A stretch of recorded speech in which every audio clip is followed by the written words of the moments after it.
on the bottom left, that shows the level of counterfeiting that we've been able to determine over time, as well as also the level of public awareness. Now, the red one is the level of public awareness. So you can see that from 2015, the level of awareness was 51.35. That's the percentage of consumers who are aware of the various aspects of counterfeiting. When you're talking about the negative impact, we're talking about the government agencies responsible for fighting counterfeiting and so on. So there are quite a number of parameters that we're able to measure there. So 51% of the consumers said yes. I think we are aware of various issues about counterfeiting, and that percentage has been increasing over time. And currently, as of 2021, it reached to 65%. And then the blue bars, that measures the level of counterfeiting. And as you can see that in year 2015, it was around 22.9%, around 23%. So it means that out of 100 products, 23 products are counterfeit. And that percentage over time has been increasing from around 23% to 15.24%. So you can see that over time, it has also been going down. I think because of the multi-agency framework that we've been having, we've been able to work together under the multi-agency framework to combat not just counterfeiting, but illicit trade in general. Now, the other bar is on the consumers. We're able to, wanted to find out also from the consumers whether they know what counterfeiting is. Because sometimes there's that confusion between counterfeit, substandard, illicit, and so on. So from our research, we found that those ones who were able to define counterfeiting correctly was 60% of the consumers. Those ones who said that counterfeits are substandard, that 3%. So there's still a bit of confusion out there by the consumers. And of course, 7% said, okay, they have no idea completely. We also wanted to know whether consumers also purchase counterfeit goods online. And in the last 6 months, and we found out that actually 20% of consumers do purchase counterfeit goods online unknowingly, and 80% do not. Now, who are the major distributors of these imported counterfeit goods?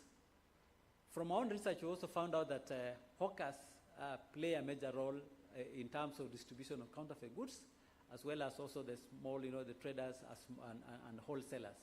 They account for around 88%. So you can find that when goods come into the country, of course, then they are broken into small consignments, which then are being distributed all over the country by the hawkers and even some traders. Manufacturers also do play a major role in terms of some role in terms of distribution of counterfeit goods. So what are the challenges that is facing us as a country? Of course, one is budgetary constraints, because we are not able to do much because of the budget that we have. So that really affects our operations. The other one is about storage of the counterfeit goods, because if you look at even our own stores, it's full of counterfeit goods. Court cases take many years to be resolved, and therefore storage becomes a challenge. Then some of the goods are also hazardous, so it becomes very, very difficult for us really to dispose those kind of goods. The other one, of course, is given the fact that counterfeiting and illicit trade in general is an underground business. So issues of security to our own staff becomes a major issue. The other one, of course, is the rising online trade, especially during the COVID period, and even now, we find that more and more consumers are buying goods online, and therefore trying to do inspection becomes really a challenge on that. The other challenge that we are facing also is also the misunderstanding of our role by some influential counterfeiters. Whenever we do our work, they think that we are actually inhibiting trade. Instead of us facilitating trade, we are actually frustrating trade, without really understanding that our job is basically just to promote trade and facilitate foreign direct investment in the country. Of course, I've mentioned about the hazardous materials in some of the counterfeit goods. For example, if it is bulbs, we have mercury in it, and becomes really a challenge, especially disposing of those goods which can also injure the environment. And then lastly, we have high poverty levels, where consumers are encouraged to consume those cheap counterfeit products. To conclude, you realize that counterfeiting is a problem that does not just affect developing countries. It's a problem that actually affects also developed countries. And every nation actually is affected by counterfeiting and illicit trade in general, and therefore it requires really concerted efforts from all the stakeholders. There's need for us, of course, to communicate all these issues, to collaborate, and even to cooperate in the war against counterfeiting and illicit trade in general. And I think this is one of the objectives of this symposium. And we're able to do this in terms of quite a number of areas. For example, issues of intelligence. Some of these counterfeit goods actually come from far countries, maybe in some Asian countries, and therefore sharing intelligence is very, very important before, let's say, a ship leaves, let's say, some ports out there. Before it arrives into your country, then that intelligence is shared and be able now to take proactive action immediately. Of course, investigation and prosecution is very, very important, because some of these, crimes, they're actually complicated. It is being done by, by people who are really well connected. They have a lot of money, and they can actually cause harm even to the investigators. Of course, public awareness is very, very important. We have to continue drumming public awareness, because so long as there's demand for counterfeit goods and illicit goods, suppliers will be going out there to look for these goods and bring them into the country. So if we're able to reduce the demand for counterfeit goods, then at least we'll be able also to deal also with the supply. And of course, strengthening laws, because we realize that also counterfeiters, they also read our laws. They see where there are loopholes, and they take advantage of those particular loopholes. Of course, compliance by the private sector is very, very important, because they need to comply in terms of ensuring that whatever products they are producing is actually, of course, sharing best practices the way we are doing here is very, very critical. So I think with that, I would wish you really to stop there and probably welcome questions maybe later on. So thank you so much. Thank you very much, Dr. John Akoten. Let's appreciate him. I have reserved about 15 minutes before we wind the next session, before we wind up, for Q&A. So I'm sure you'll come back there to respond to some of the questions. I've been asked to quickly give the chair about 2 minutes to introduce the board of directors. Chair, if you're ready. Yeah? Yes, I am. You ready? Okay. Karibu, Chair, and introduce the board of directors before we head over to the panel. I'm not the kind of person to tell my bosses what to do, but I'm kindly asking because of time. Take 2 minutes. Sawa, thank you very much. Good afternoon. I think it's not fair if the bosses of this organization who are at the board of directors, if they go before you know them, and if they go before they say hi. Yeah? Watusalimia. Can they say hi to us? So I want to take this opportunity to call upon all the board of directors to come in front here, so that you say hi, so that these people can get to know whom you are. Thank you. Okay. Good afternoon. My name is Magdalene Munyao. I'm a lawyer by training, an expert in intellectual property rights. I've done lots of work in IP enforcement across Africa for over a period of 15 years. I was the first deputy director enforcement for the Anti-Counterfeit Agency. Then I went into the private sector, retired at 40, running 2 beautiful hotels in Homa Bay County, a place called Beta, and one in a place called Takawiri Island, right in the middle of Lake Victoria with white sandy beaches. Please, at your own private time, Google Takawiri Island. Welcome. Nice to meet you.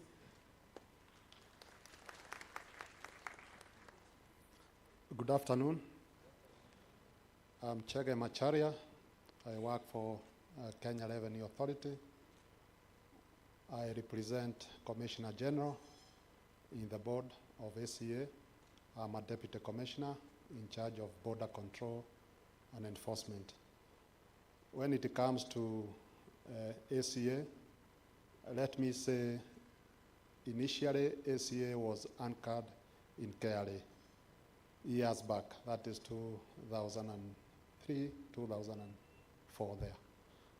Later on, we realized it needs to be independent, and up to today now you can see how far ACA has gone to a level where it can hold an international conference. Thank you so much.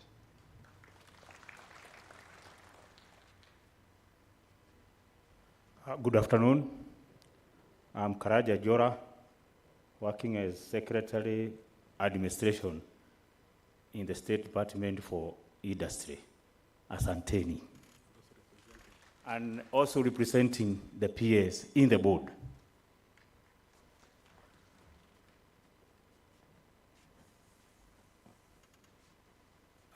Good afternoon, everyone. My name is James K. Wangombe from the Inspectorate of State Corporations, and just like you may have heard the name, we are always there in state corporations to provide advisory on compliance with the law and guidelines, and when it becomes necessary, sometimes we also do management audits to ensure that they remain doing what they are supposed to do. And that is why I have been in the Anti-Counterfeit Authority for quite some years, and I think we've been getting on well. Thank you. Thank you, board members. I'm also part of the board. I act as a secretary to the board and the executive director. Thank you very much, and karibuni. Sinumunipiga makofi pia. Thank you very much, executive director. It's time for us now to go to the next session. It's about 12 minutes past 1. I promise you we're going to take lunch at 2. Of course, I'm not availing myself for your lynching if we don't get there at 2. I'm just saying, at least you can hold me to my word. Kidogo too.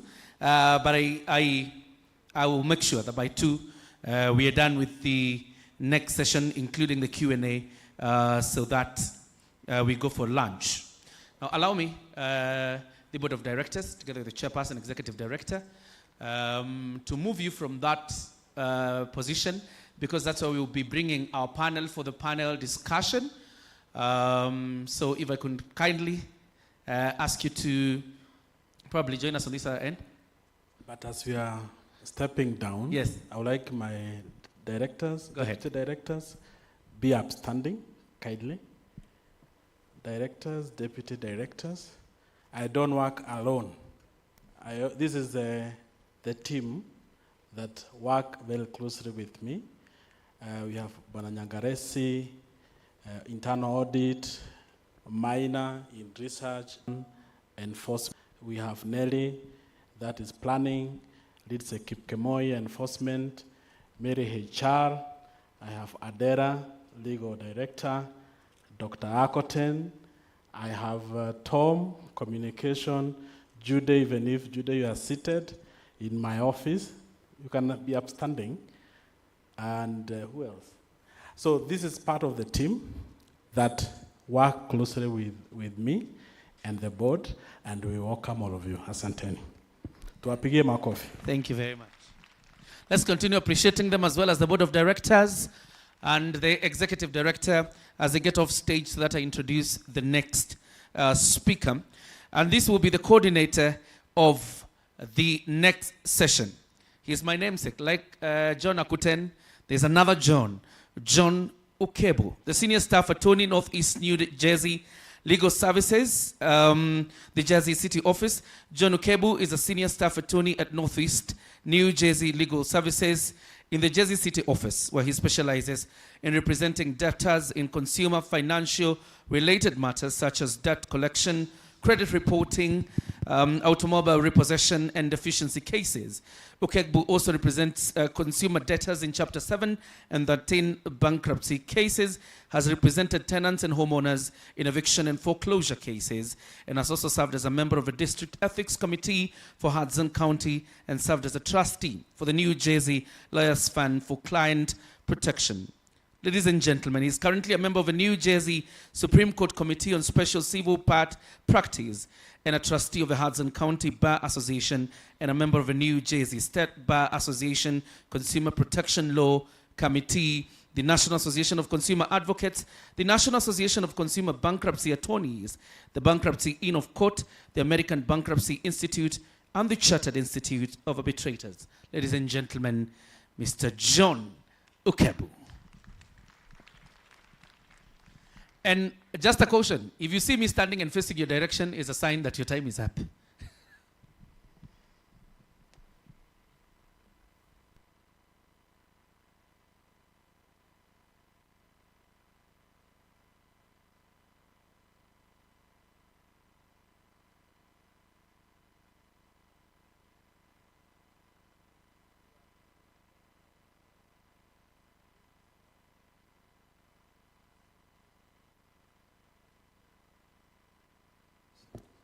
Sorry.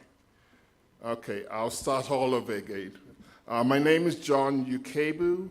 I'm the facilitator for AGA Africa, and I've been tasked to be the moderator for the first panel. I promise you we'll get out of here before 2 o'clock. I'm not going to stand between you and lunch. So we're going to make it real quick. We want to make it interactive because we want you to participate. It's meaningless if you are not involved in participating.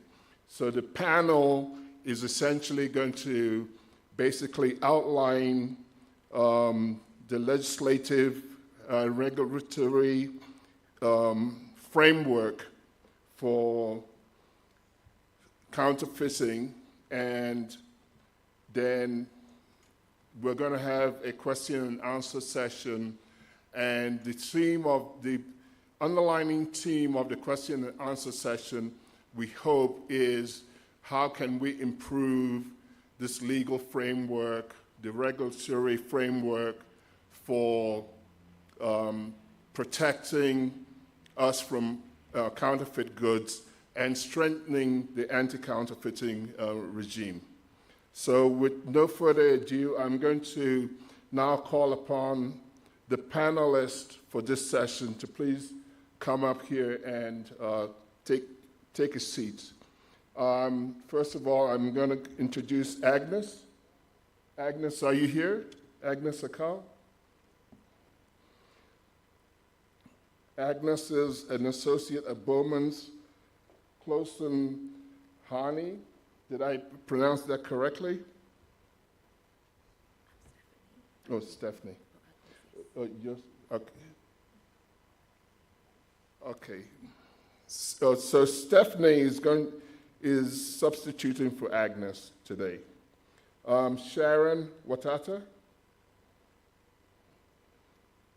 Sharon is the Deputy Director, Training and Research, Kenya Copyright Board. We have Gregory Schneider, who is the Regional Coordinator, Regional Counselor for IP Africa, EU IP Attaché, who's joining us online. Hi, Greg. Paul Ramara. Paul is a partner attorney at Spur and Fisher in South Africa. Do we have Crystal?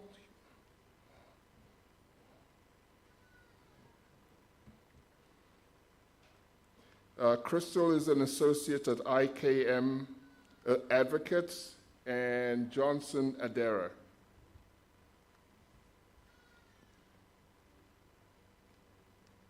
Is Johnson here? Oh, okay, sorry. Johnson Adera is a Director, Legal Services, ACA.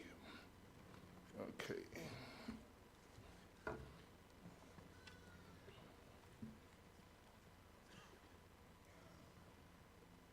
Okay, so let's start off with Mr. Adera. If you just give us a framework of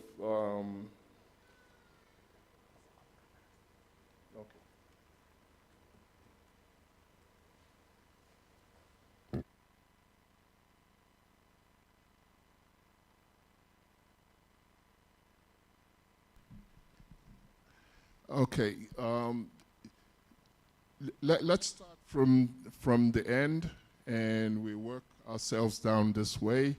And if you could just basically give us the legal framework under which you work. Go ahead. Yes, thank you.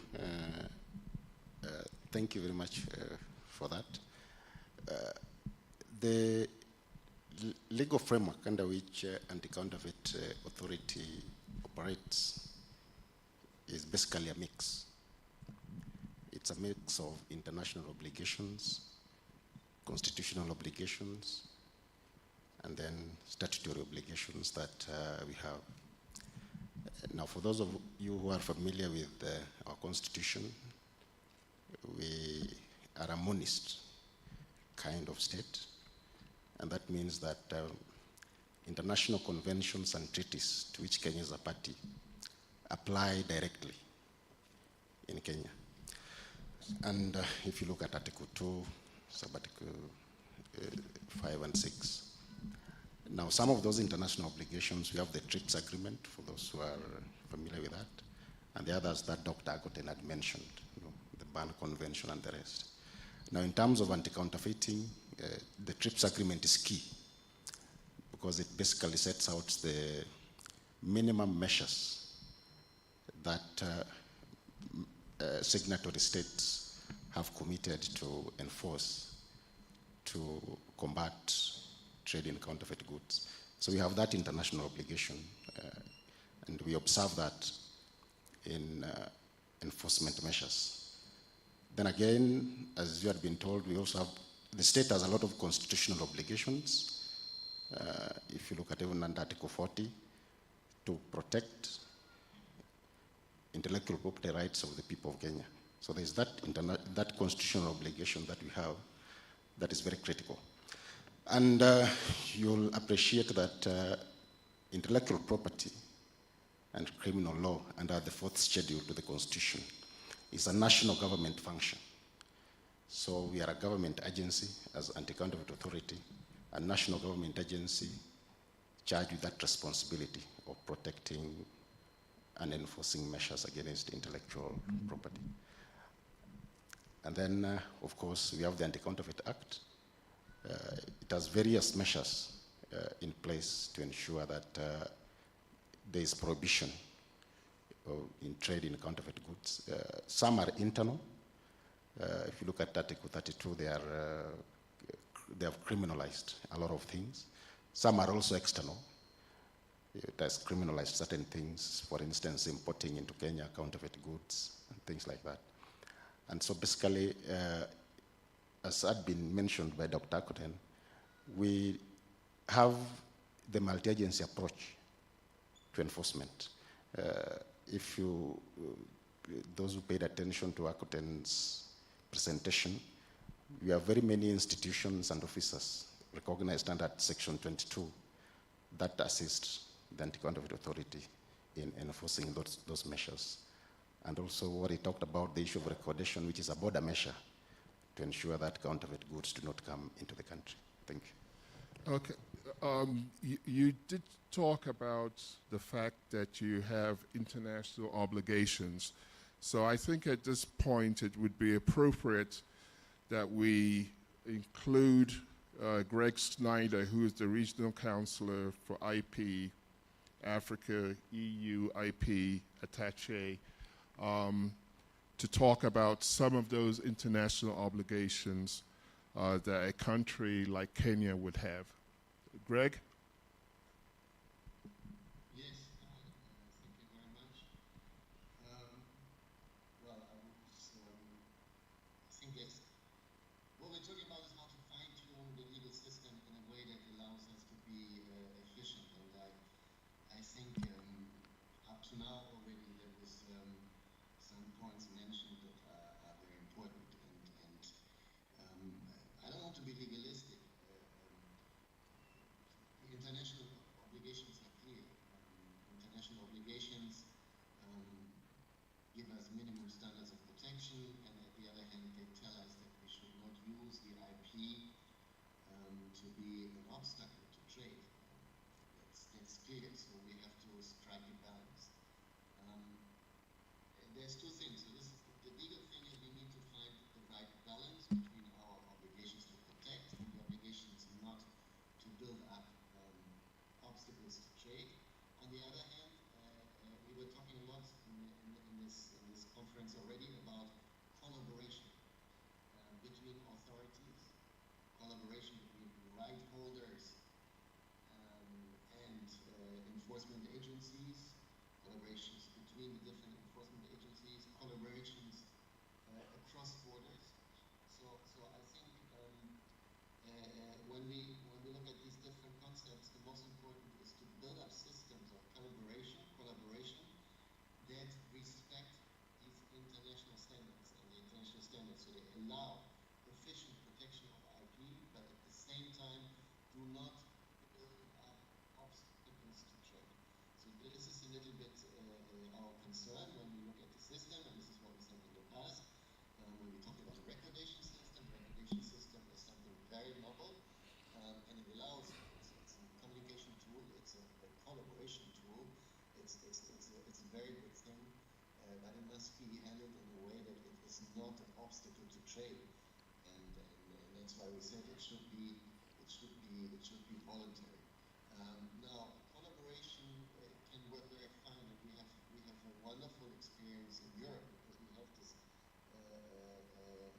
portal in which we really put of the EU Observatory, which some of you might know, the IP portal, where we put into contact authorities, right holders, even internet platforms can have access so that everybody can understand and can share intelligence.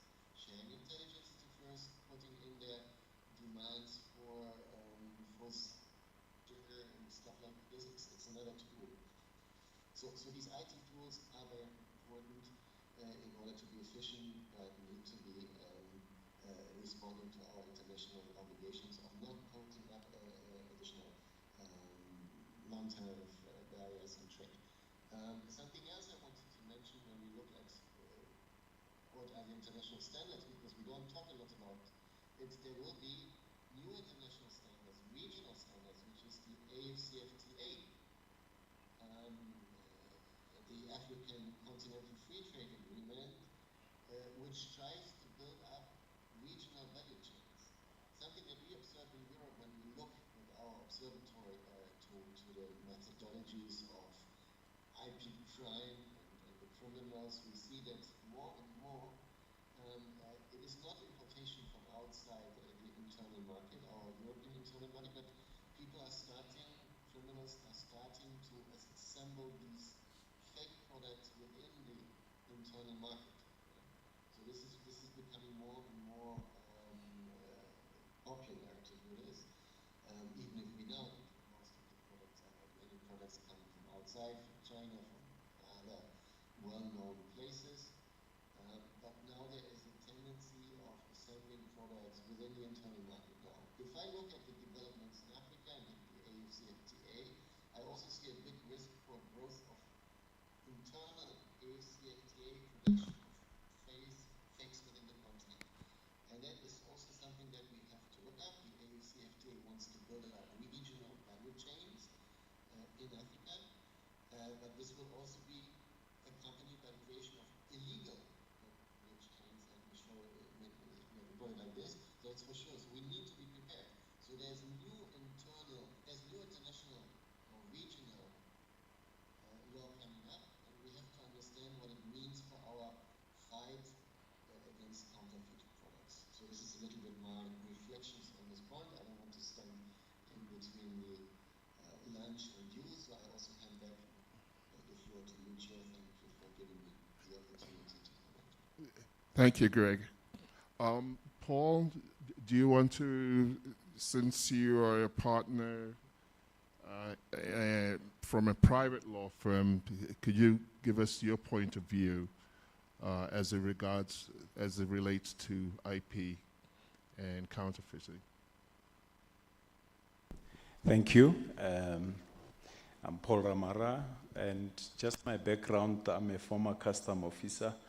I work with the South African Revenue Service, and I started working with the ACA way back in 2015, having worked for SARS, worked for Spur and Fisher, and the transition from South Africa to working with the ACA was really seamless from a legislative point of view, in the sense that, in South Africa we have the South African Counterfeit Good Act, which is in many ways similar to the Anti-Counterfeit Act here in Kenya.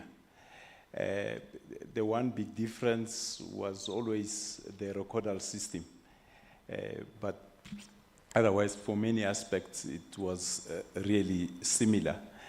And right now, the ACA is starting to implement the recordal system, and maybe I could, just point out some of the differences between the ACA recordal system and the South African Customs recordal system. And one of which is, of course, with the recordal system in South Africa, it's voluntary, whereas the ACA recordal system is mandatory. The other difference is that the ACA recordal system, once implemented, will be valid for a year, whereas the South African recordal system is valid for a period of 2 years. The other, perhaps the big difference, is on the monetary aspect. The recordal system in South Africa is free, whereas with the ACA recordal system, you do pay. In terms of the agencies that play a critical role, similar to Kenya, we also have multi-government agencies. So you have the South African, the Department of Trade and Industry, South African Department of Trade and Industry, and they're really the custodian of the legislation. But in terms of operational work, they really play a minimal role, and their focus and area of operation is open market. But when it comes to border control, you have customs playing a lead role because of the footprint that they have, because they are at all strategic ports of entry. So the moment counterfeit goods come into South Africa, the first people that they will encounter would be customs. So for that reason, customs plays a very important role, and they are the ones managing the recordal system that I referred to earlier. And for open market, you have the South African police, and also, as I mentioned earlier, you also have the Department of Trade and Industry. There are inspectors within trade and industry that have been mandated or constitutionally legislated to deal with counterfeiting. And so they deal with counterfeits in the open market. Because as we all know, it's very difficult to track all the containers coming through. There are about over 2,000 containers cleared through Durban Harbour on a daily basis, and only 5% get to be stopped. So a lot of counterfeits do still find their way into the market. So I don't know, maybe I should give us a chance. But that's really, in a nutshell, the system, or how South Africa relative to Kenya operates. Thank you. Thank you very much. I think it was a excellent presentation on your part in contrasting the system in South Africa and showing us the similarities, but also the differences. Stephanie, do you want to pick up as a private practitioner and tell us what your role as a private practitioner is in the entire system? All right, thank you so much. My name is Stephanie Mulului. I am currently working with Bowmans as an associate in the intellectual property Technology, Media, and Telecommunications Department. I also venture into data privacy and protection. But just to add to what Adera and Ramara have mentioned, what I do in the private practice is I ensure that IPR owners, meaning intellectual property owners, do register their brands and protect their brands as per the different legal legislations that we have. So if it's copyright, registration with the Kenya Copyright Board, if it's trademarks, registration with the Kenya Industrial Property Institute, and if the client has a complaint with regards to, branded goods coming into Kenya that are counterfeit, or someone has utilized the packaging of an IPR owner without the IPR owner's authority, then we lay a complaint to the Anti-Counterfeit Authority, and we deal with seizures and raids, and also attend court proceedings in relation to, counterfeit offenses that have been lodged with the criminal court.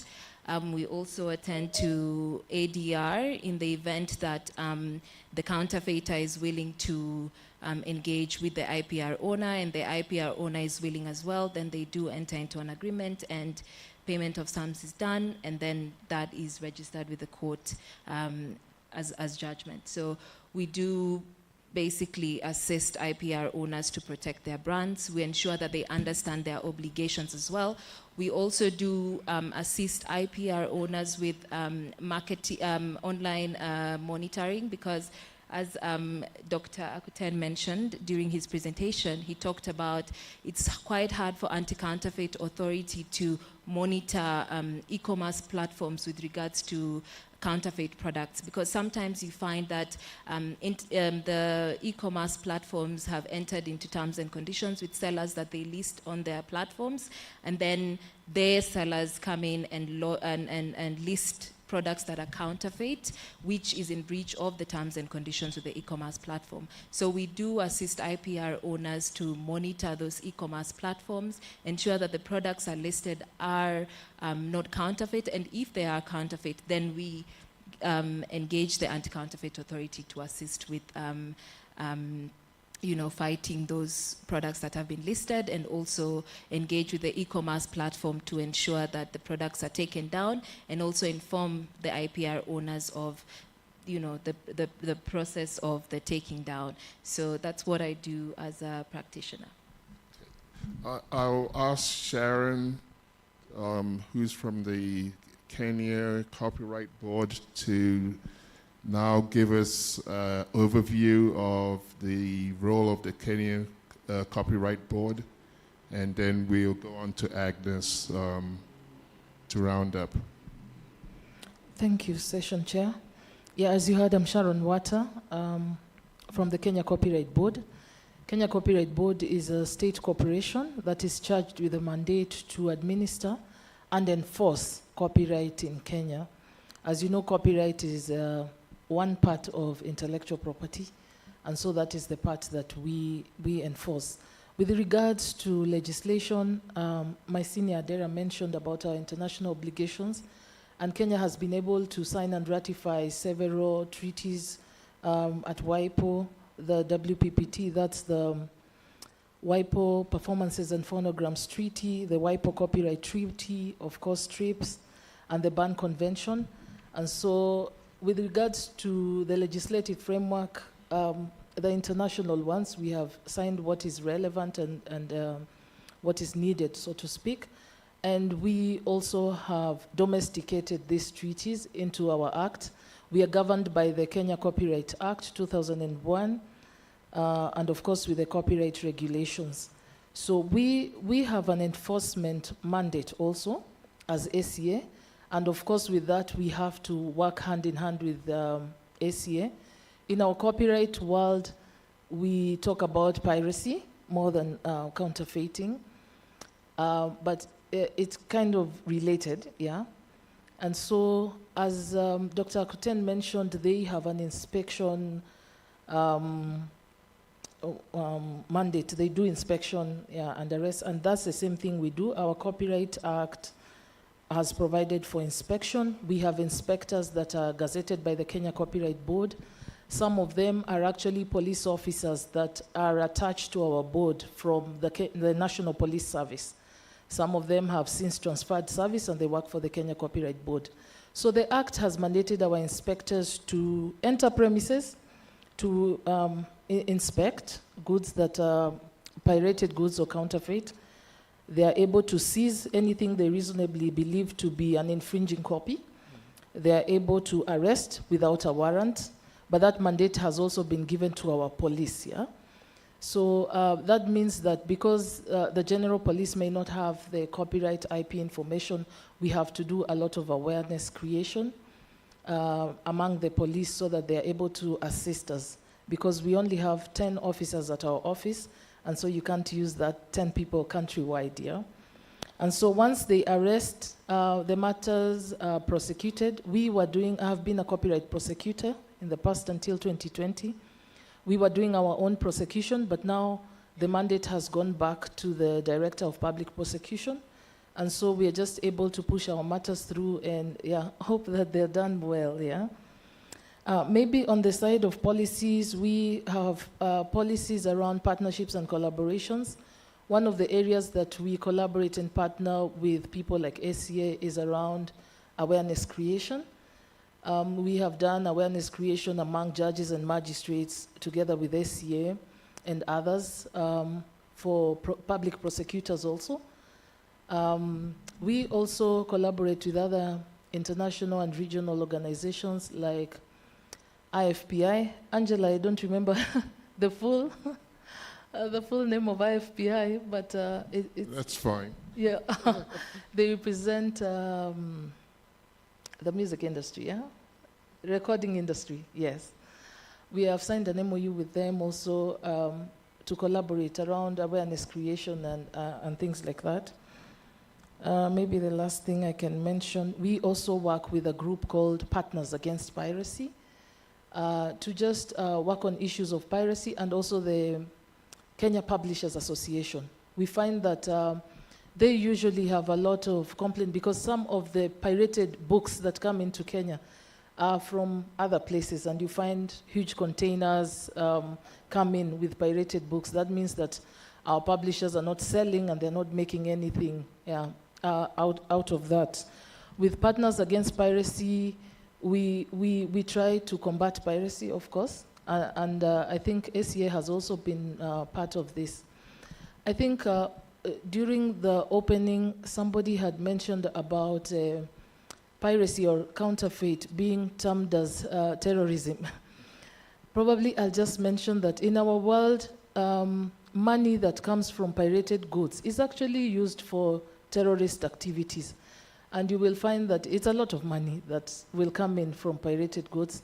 They make a lot of money, and that's the kind of money they use to support terrorism and other economic crimes. Agnes, you're going to bring us home now with, and put it all together.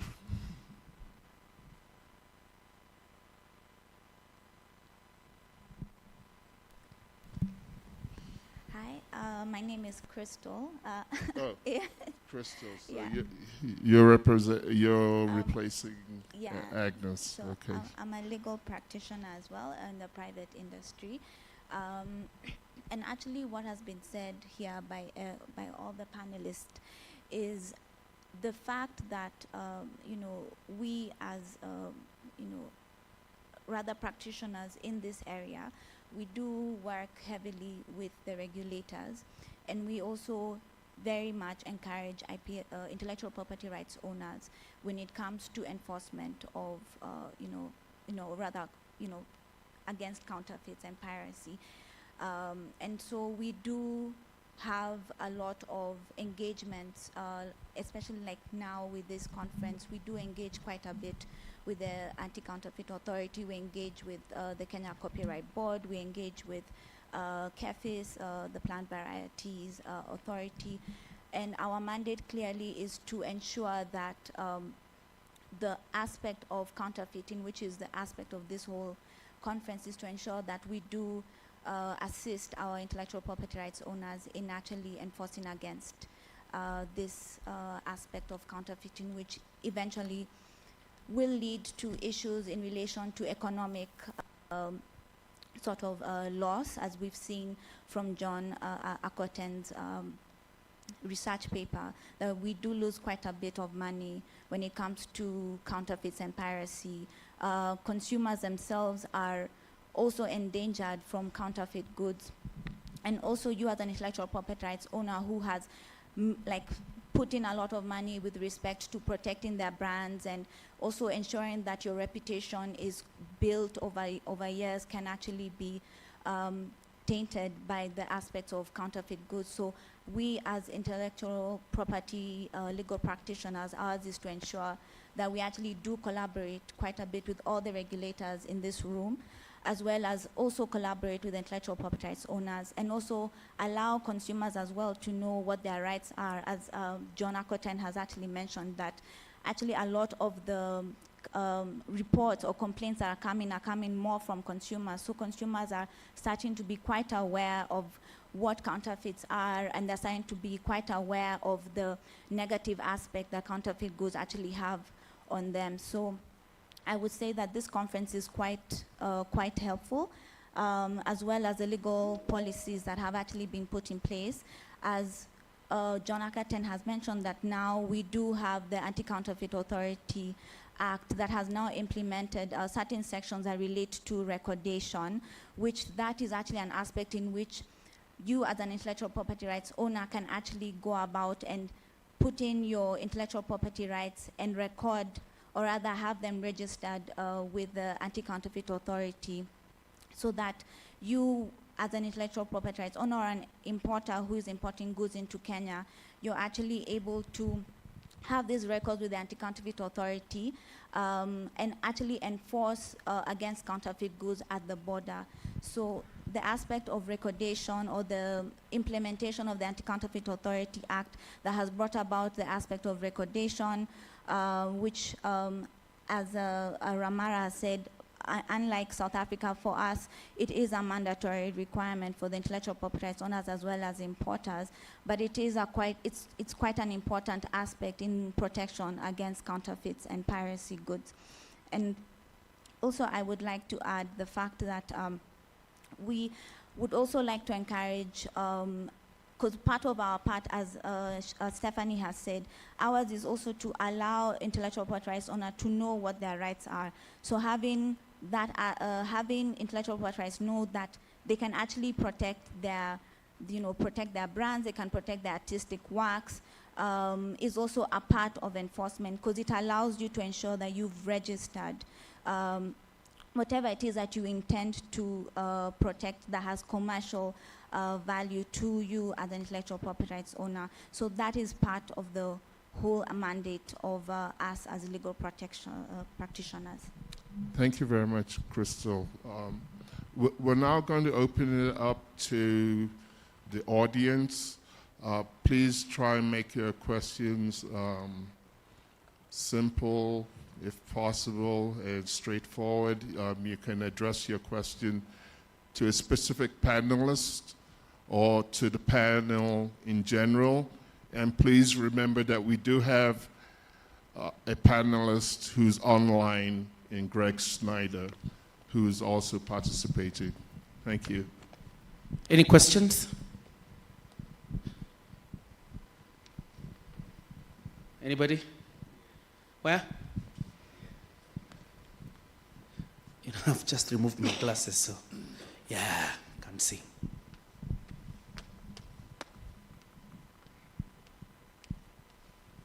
Thank you very much. I have 2 questions.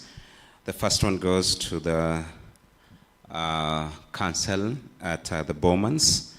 Probably one thing I would like to know, if you have any tools that you use to monitor the infringement of the IPs. If you have any tools, that is softwares, that you are using to monitor the infringement, especially when it comes to online. Number 2, probably this one can be answered by Akoten as well. And of course, any panelists who might be having this information. I realize that we have so many border points which are manned, but then the worry is that we have 80% of the products getting into the country. Now, my question is, I know we have several agencies, including the KRA, including the KEBS. How do these, does it mean that the border points are so porous that these products can get to the country without being noticed? Or where is the laxity, unless somebody is sleeping on their jobs? Very incisive questions. Okay. I suggest we take another 2 before they are answered. I see you. Let me bring the mic. There's somebody here, right? Who are they?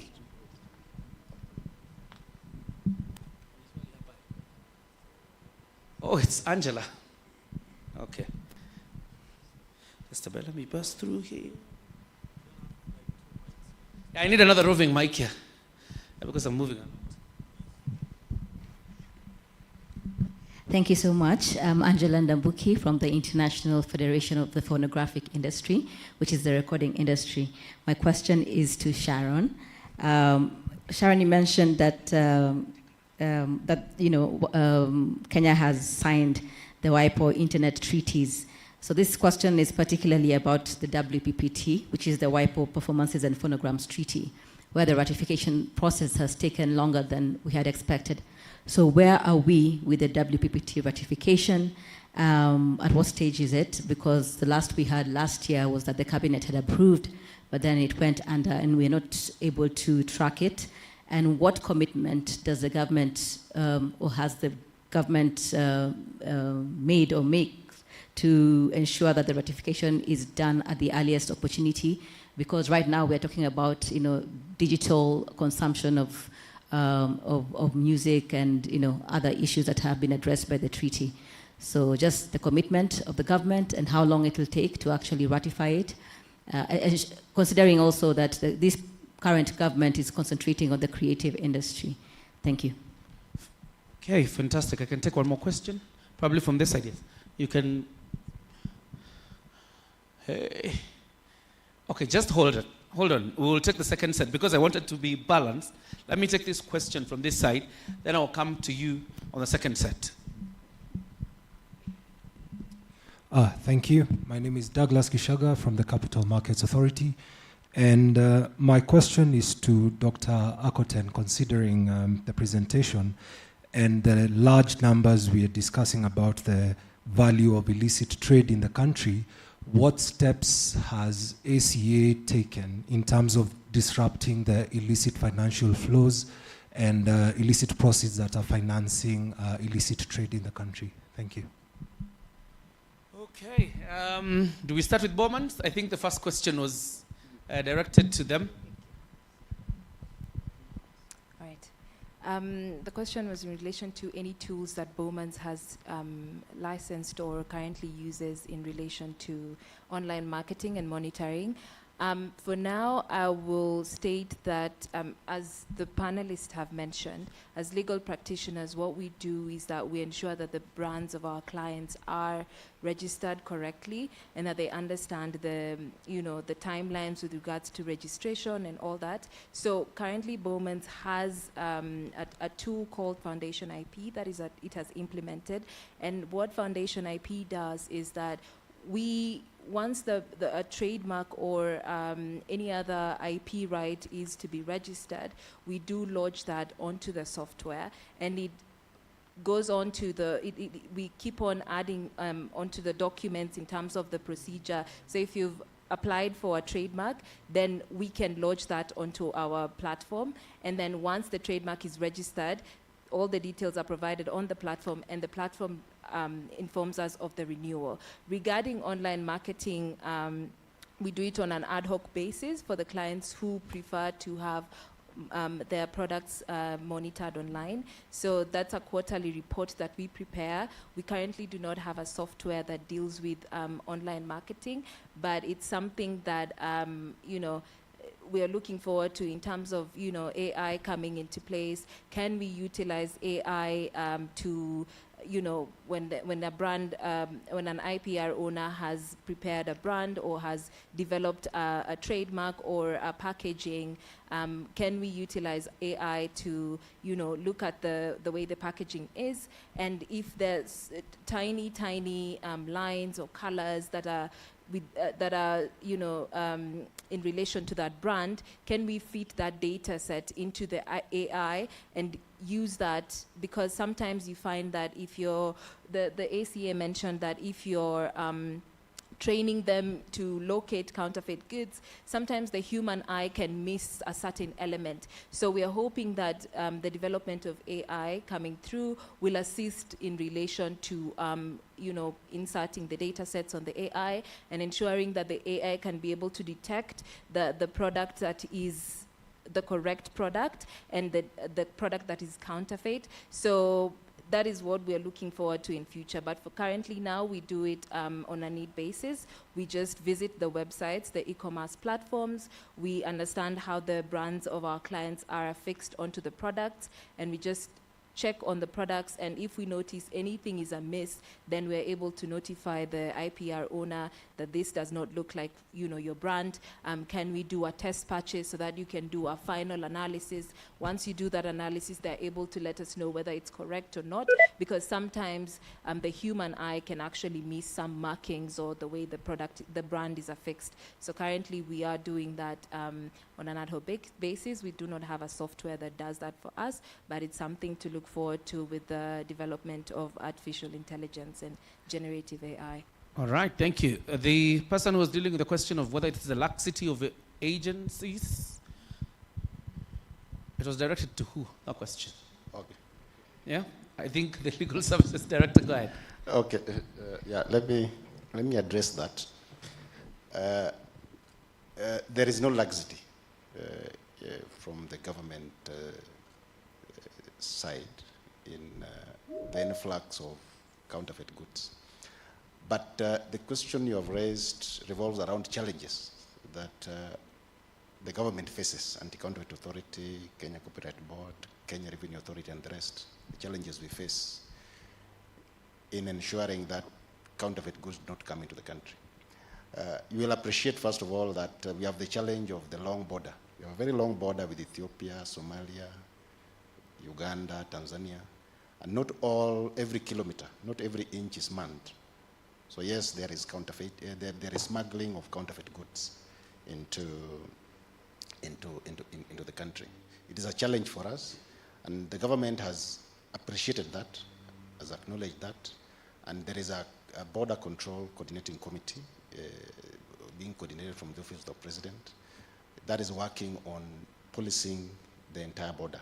There is a program to ensure that the borders are policed in terms of patrols and things like that. So that is one challenge.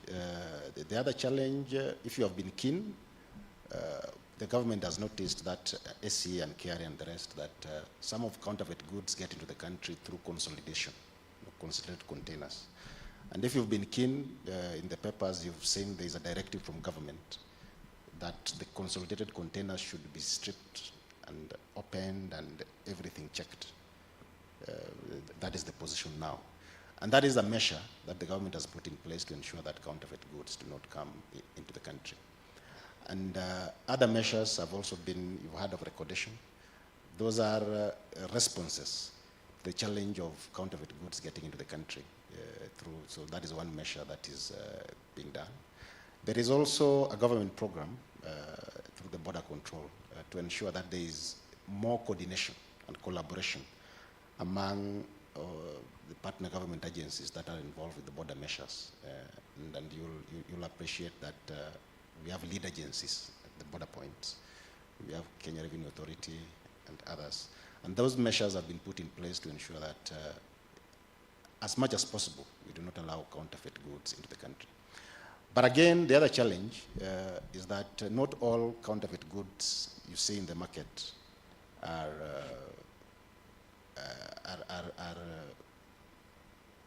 originated from foreign countries. We have a level of counterfeiting within the country. And there are certain sectors that are almost entirely domestic in terms of counterfeiting. For instance, the beverages, the alcoholic sector.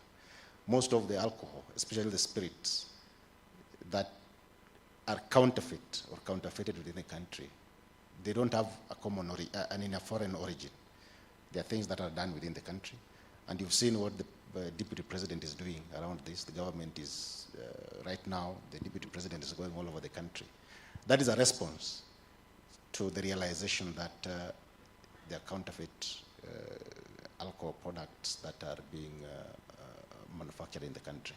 So basically, the bottom line, as I was saying, is that there is no laxity. This thing is dynamic. Counterfeiting and things about illicit trade, they are very dynamic. When we identify one aspect and seal it, they pop up with something else. So in terms of policy, in terms of measures to counteract that, and even in terms of legislation, we are contemplating revising laws constantly to keep track of that. All right. The question by Angela was directed to the same person? Sharon. Okay. Sharon? Yeah, thank you for that question, Angela. With the WPPT, that's the WIPO Performances and Phonograms Treaty, we already signed it. Basically, that just means that we showed our intention to be bound by that treaty and to ratify it. As regards the process of ratification, we had gone through it with the cabinet in the previous regime. And so when we were gearing up to elections, of course, everything kind of stops and we concentrate on elections and move on inauguration. So with the new government, I cannot give you a time frame as to when they are going to ratify the treaty. But as you mentioned, at least with the new regime, we have deliberate intention to work around the creative industry and to promote even the legal instruments and legislation around the creative industry. So I would have hope that they would not be opposed to ratifying the treaty and that it's going to be done soon with a follow-up. Patience. Patience. Daktari, there's a question for you on the monies we are losing. There was a question for you, Dr. Akoten, yeah? I hope you got the question. Okay. Is the mic there? All right. Okay. Yeah, thank you so much. It was actually partly answered by Mr. Adera.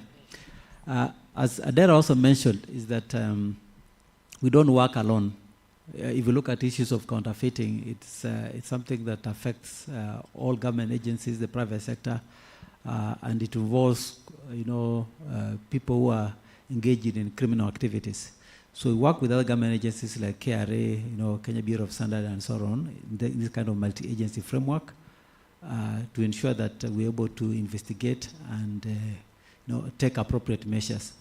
Now, some of the other measures that I did mention also is the issues of IP recordation, which is basically intended to stop counterfeiting from the source. So instead of waiting for these counterfeit goods to come into the country, we're able to stop them at the source. We have also taken other measures, for example, ensuring that if a load of of counterfeit goods are coming into our ports, we've been able to take measures, including shipping them back to the country of origin, so to ensure that those goods actually do not enter in the country.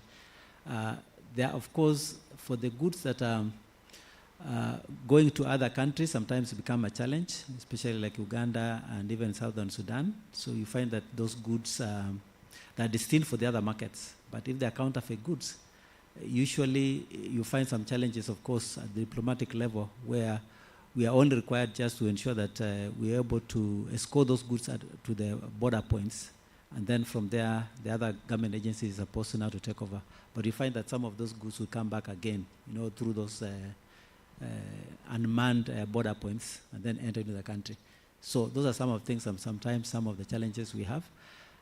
As far as the financial inflows of those illicit trade is concerned, we do also work with other government agencies, including the Asset Recovery Agency. We've been able to provide information, been able to also carry out their own investigations, and ensure that assets, which have been purchased from those illicit businesses have actually been,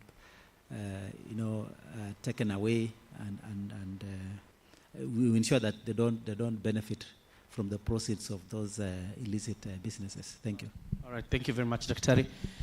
For the visitors, this country has a tendency of people who keep reminding you of promises you made if you don't keep them. So about 5 minutes off the time I promised. So we are taking just 3 questions. The lady had a question, right? Has already been answered. Fantastic. So that means we take, oh Lord, you're stretching my grace. Okay. Yeah, the gentleman, then the lady, and then I'm going to finish up with the gentleman there, and then we finish up this session. Go ahead. Is it on? Okay. Okay, thank you. George Maina is my name. My question is directed to Adera and the ACA team. I just want to seek clarity on the extent to which recordation applies to transit goods. And the context of my question, you'll appreciate that over the last decade or so, Kenyan businesses have gone regional. It is not unusual to find a Kenyan brand in a shop in Kampala, in Dar es Salaam, or in Kigali, for example. So as these brands go regional, we are seeing counterfeiting happening in these regional markets of Kenyan brands. And these counterfeiters are using our ports to, especially in landlocked countries like Uganda, Congo, DRC, and we're wondering why our enforcement authorities are not realizing these are imports belonging to Kenyan brand owners that are now being moved to transit. I don't know what is the enforcement framework around that area. Thank you. Right. Thank you for the question, Wangi. The lady.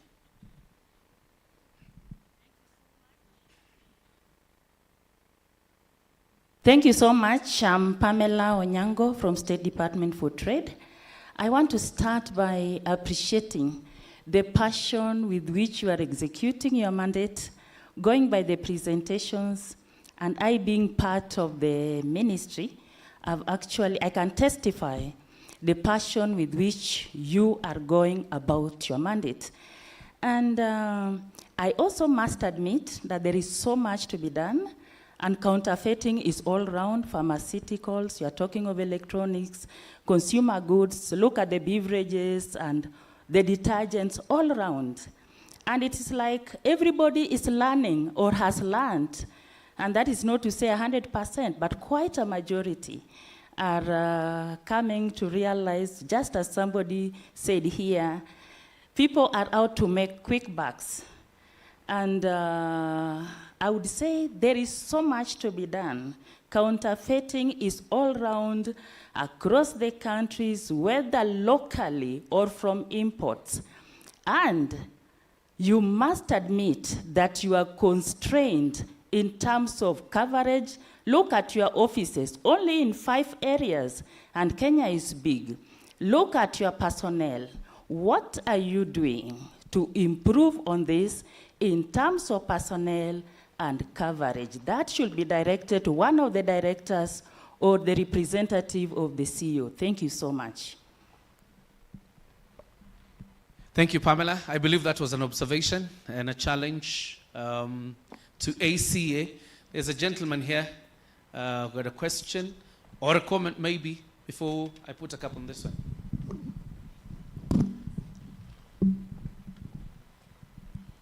Yeah, thank you. My name is Maurice Okoth. I work with the Kenya Association of Music Producers, and I'd just like to shoot a question. Adero, nice to see you. We worked before. I'd like to shoot a question with regard to the industry that I'm in. Now, moving away from the physical borders and physical goods, so that now we move to a digital product, to a digital border. Do we have any experience from anyone here on how enforcement would be carried out in such sectors? And I'd assume here you'd work with maybe telephone companies or people who are able to provide that network to be able to enforce And I like how Sharon defined it. You see, we mostly look at counterfeit strictly as with goods. And she defined it also as piracy, which is true. Although in our act we don't have the word piracy, it's basically an illegal reproduction, which is still a counterfeit product.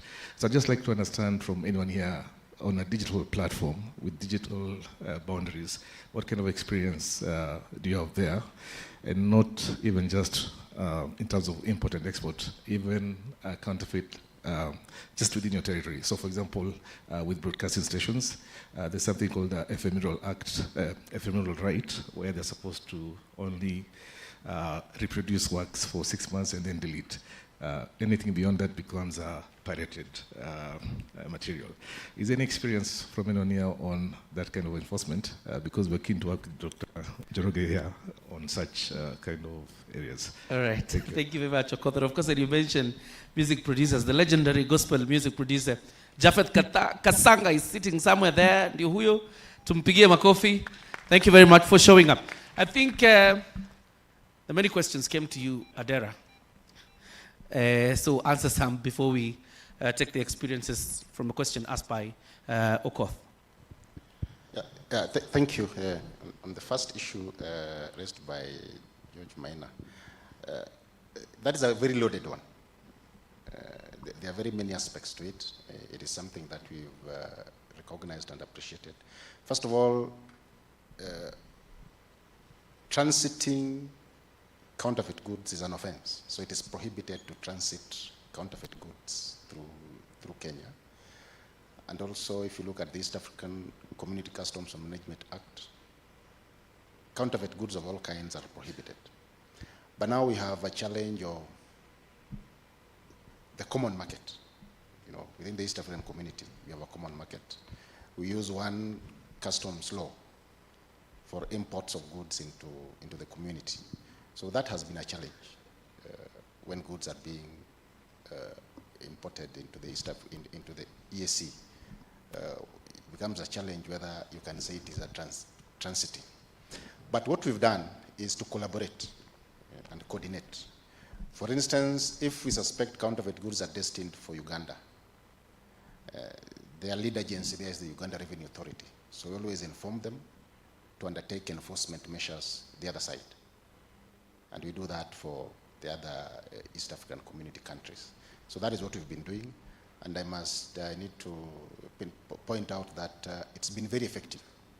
The Ugandans, they take action when these things are, when we report that information to them. So that is one aspect to it. But there is the other aspect that you've raised. Before I leave that, the recordation does not apply to goods passing through Kenya. It is just for goods destined for Kenya. So if there are goods that are destined for Uganda or Rwanda, the recordation system will not apply to them. But because that is a tool that we use to gather intelligence, if we come across that information, then it's a question of referral. We refer it to the other bodies, and they have been very effective in enforcement measures. But the other challenge now would be if there is deception. That, as you alluded, they are destined for Uganda, for instance, but then they are brought back across the border. Now, when every goods that are coming into the country, even if they are from Uganda or Tanzania, will be subjected to that system, the permit approval and the recordation system. So they'll basically be subjected to enforcement measures. So chances are very high that they will not pass the normal border points unless they are smuggled across. So that is, I think that is the simple answer to it. We are dealing with it, but within a collaborative framework. All right. Thank you, Adera. There was a question asked by Okoth about anyone of you who has experiences, particularly. He mentioned even broadcasters. Okoth, I don't know what problem you have with us. But anybody who has experience probably from the panel? Yes, go ahead, Sharon. Oh, yeah. Start with you, then go to Sharon. Okay. Thank you. My experience, and of course we do online enforcement for some of our clients, is that in many of the African countries, including South Africa, we don't have mature digital market. You have these international markets like Amazon, eBay, and Alibaba. And some of our clients already have measures in place because, as we said, you can do this digital. They've already lobbied some of these, sites to create an IP enforcement mechanism, whereas if they see any of their goods being counterfeited, they can file a complaint and it can be dealt with administratively, the site can be taken. But what we do in South Africa, for instance, apart from that, is to monitor social media, social media like Facebook, Instagram, and so forth. So we will monitor if there's any sale of counterfeit goods there. We'll make contact with the seller, conduct a test purchase, and try to find out where they're selling these goods from. And sometimes we're not very successful because it's a very challenging market. One moment they use a name which they then change to another name. So it's a very challenging market. But that's what we do. Thank you. So our experience actually is very similar to Ramara, and it actually requires a lot of collaboration with the intellectual property right owner and especially e-commerce platforms. So it actually requires us to keep monitoring social medias and anything that's online to ensure that intellectual property rights owners can actually enforce. And also it is coming from the aspect of where we are really trying to obviously discuss with some of these platforms in which to rather have policies in which they can actually implement regarding to enforcing against intellectual property rights. I am also aware that not locally, but there are also other entities that are actually trying to enforce or rather use AI as you had mentioned, so as to ensure that they're able to immediately, even before the intellectual property right owner is aware that there's actually any infringement, that they have this technology in which they can actually use to assess goods that are already on their platform to ensure that if they are, whether they are counterfeit or genuine, and remove them even before the intellectual property right owner can actually complain. But a lot of our experience is similar to Ramara, which is, it is a very difficult area in which to sort of enforce, but it does require a lot of collaboration and ensuring that the intellectual property right owner is constantly trying to monitor the online space to ensure that they can request for takedown of these counterfeit products. Yeah. All right. You want very quickly? Yeah, I just wanted to make a comment in regards to the legislation. I think for us, we have tried to see how to provide for that. Probably not sufficiently, but I think the introduction of the takedown notice has gone a long way, and MultiChoice have actually won a case around the takedown notice. Basically, the Act now provides that if you have any infringing material online, for example, then the ISP is obligated to take it down when you issue a takedown notice. They are obligated to take down that pirated material or infringing material. And right now, just to mention, we are currently reviewing our Act. And so any contribution or comments that would be helpful towards improving our Act in terms of online piracy is very welcome. You can always submit your comments and your suggestions to us because we are currently reviewing the Act. All right. I will take the last question, I promise. The last question. And that question should be one, not two. Not twinning, one question. Thank you for the opportunity. I'm Wairioko Joseph, Trade and SME Policy Officer at the Kenyan Association of Manufacturers, and more to that, an IP enthusiast. And mine is not a question, it's rather an observation from our online panelist. He said that many see IP as an obstacle to trade, and we would like to demystify this notion, because one of the big questions that we should ask ourselves is, what could they be trading with were it not for IP? What could they be trading with were it not for IP? And we must appreciate that IP is part and parcel of our lives, and therefore we cannot talk about trading goods and services without talking about IP. Therefore, it is IP that makes trade variable for the society, and we call it IP assets. And were it not for those who came up with these brilliant ideas, then we could not be having any goods or services to trade with in the first place. So that's my comment. I submit. That's a fantastic comment. Let's appreciate the gentleman. And thank you all. I think it's time for us to put a cap on this session. Probably let me just give the chair of the session to make his closing remarks before I bring it down.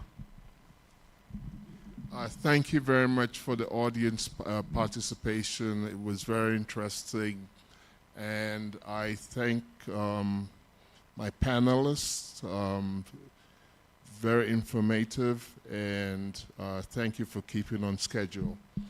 And I'm not going to, as I said, I'm not going to be between you and lunch at this point, or you run me over.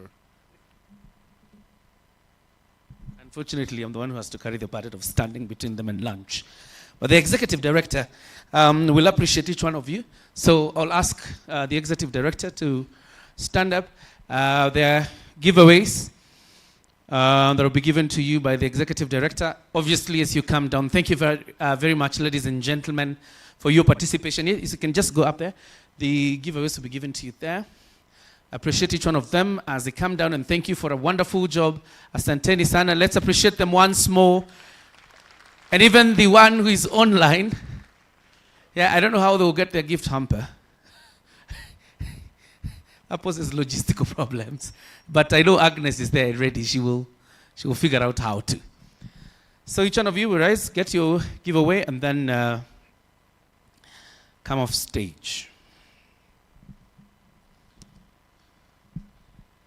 Thank you very much, Adera.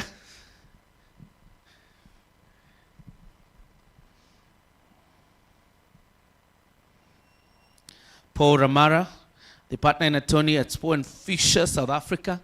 Thank you for a good job.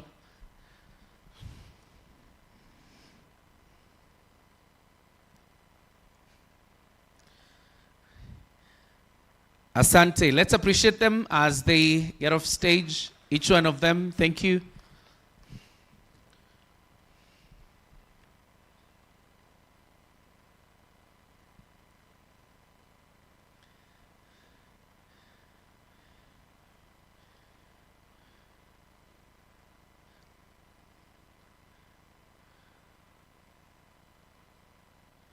Thank you very much. And now finally to the chair of the session.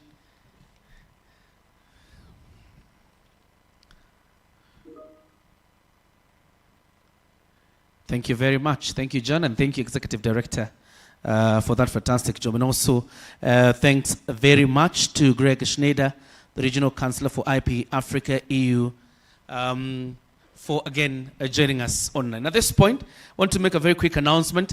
If you're participating in the next panel, the one that comes after lunch, kindly remain behind so that you meet with the chairperson of your session. So if you're participating in the next panel, kindly remain behind so you have a consultation with the chairperson of your panel. Now, this is how lunch will be served. Okay. I'm not used to sermons. This is how lunch will be served. The VIP will take their lunch at the media center. So kindly proceed there. The other delegates will go to the Utamaduni restaurant. The Utamaduni restaurant is up here, just like the media center. They're opposite each other. That's why the rest of the delegates will take their lunch. And then the media and crew are going to have their lunch at the breakaway room 2. I believe I have done the announcements around lunch. Mary, do you want to come back and pray for food? Yeah, sometimes around lunchtime, there's a temptation to eat quick, fast, and accidents happen. Yeah. So, go ahead. Let's believe and pray. Father, we thank you for the beautiful session that we had since morning up to now. As we break and go and take our food, Father, we ask you to bless it. In Jesus' name we pray. Amen. Amen. As you can kindly observe, we are way behind schedule. That means we must recoup. So, is 30 minutes good time to eat? Is it enough time to eat? Delegates, is it not enough time to eat? 30 minutes? I see somebody shaking their head. Is 30 minutes good enough time to eat? 40? 45. You keep amending. 40, 45, 50. Which one? 1 hour.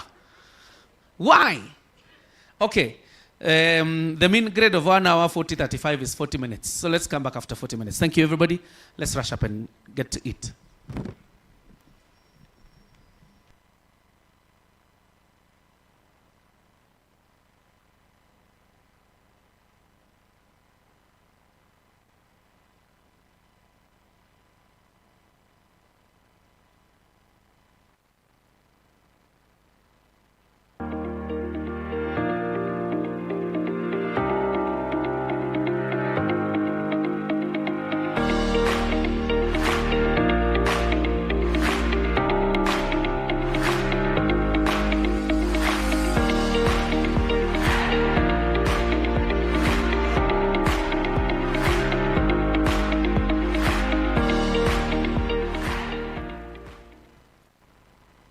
The authority envisions a counterfeit-free Kenya to be achieved through her mission to prohibit counterfeiting through the promotion and enforcement of intellectual property rights.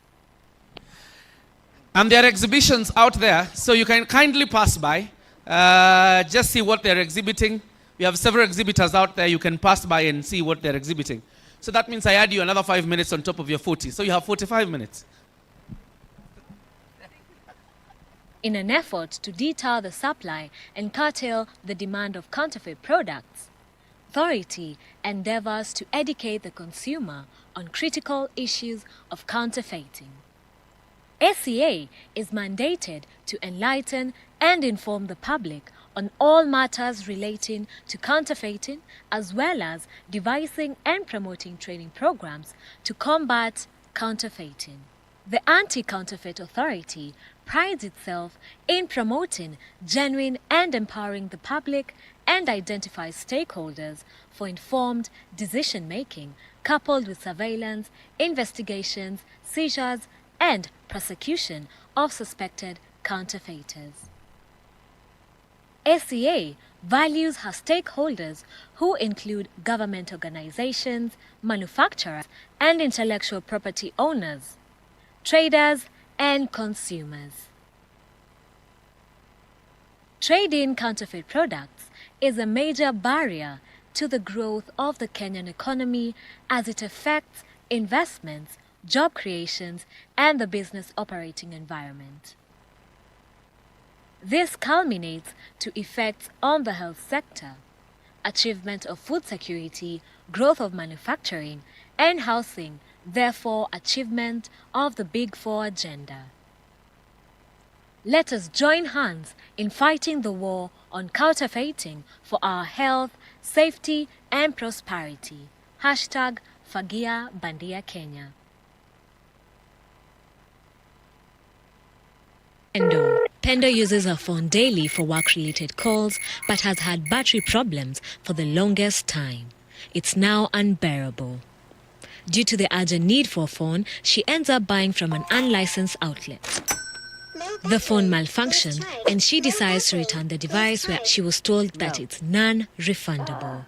Think twice when prices are too good to be real. Be keen on packaging and labeling. Buy from licensed outlets. Forewarning from ACA. The Anti-Counterfeit Authority is based in Nairobi at the National Water Plaza, 3rd floor, Dunga Road, industrial area with branch and satellite offices at Jomo Kenyatta International Airport, Namanga, Mombasa, Kisumu, Eldoret, Malaba, Busia, and Isebania.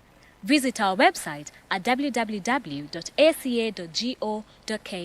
for more information.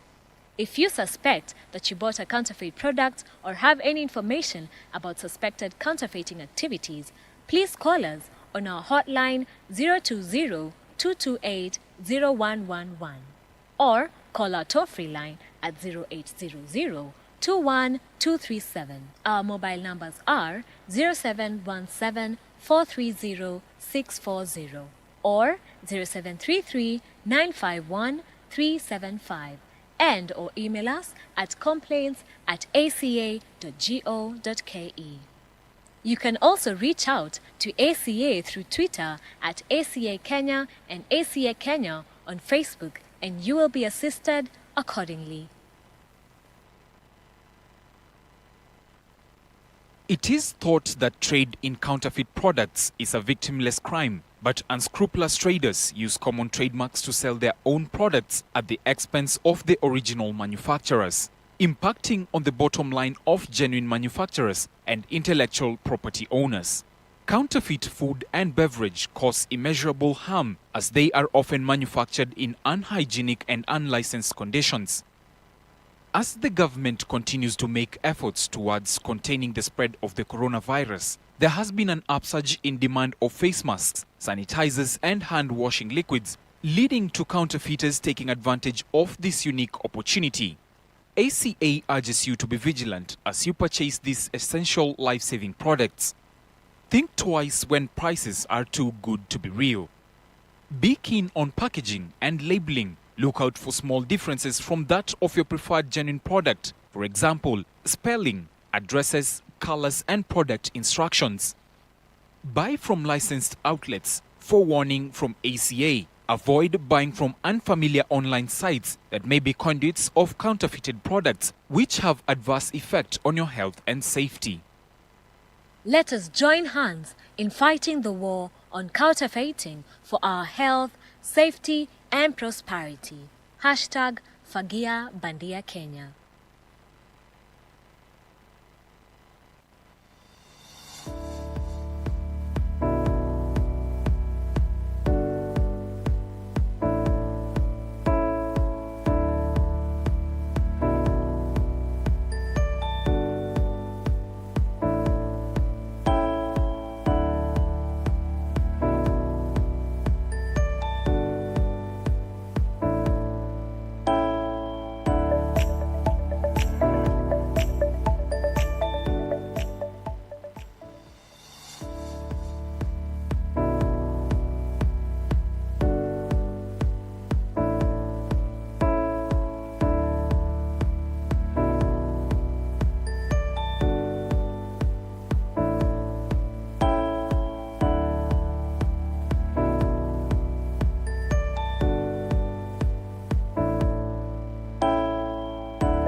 The authority envisions a counterfeit-free Kenya to be achieved through her mission to prohibit counterfeiting through the promotion and enforcement of intellectual property rights.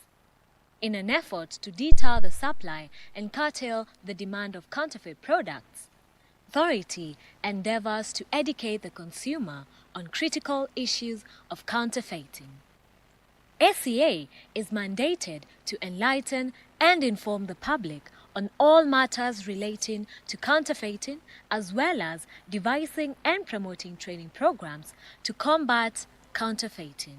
The Anti-Counterfeit Authority prides itself in promoting genuine and empowering the public and identifies stakeholders for informed decision-making coupled with surveillance, investigations, seizures, and prosecution of suspected counterfeiters. ACA values her stakeholders, who include government organizations, manufacturers, and intellectual property owners, traders, and consumers.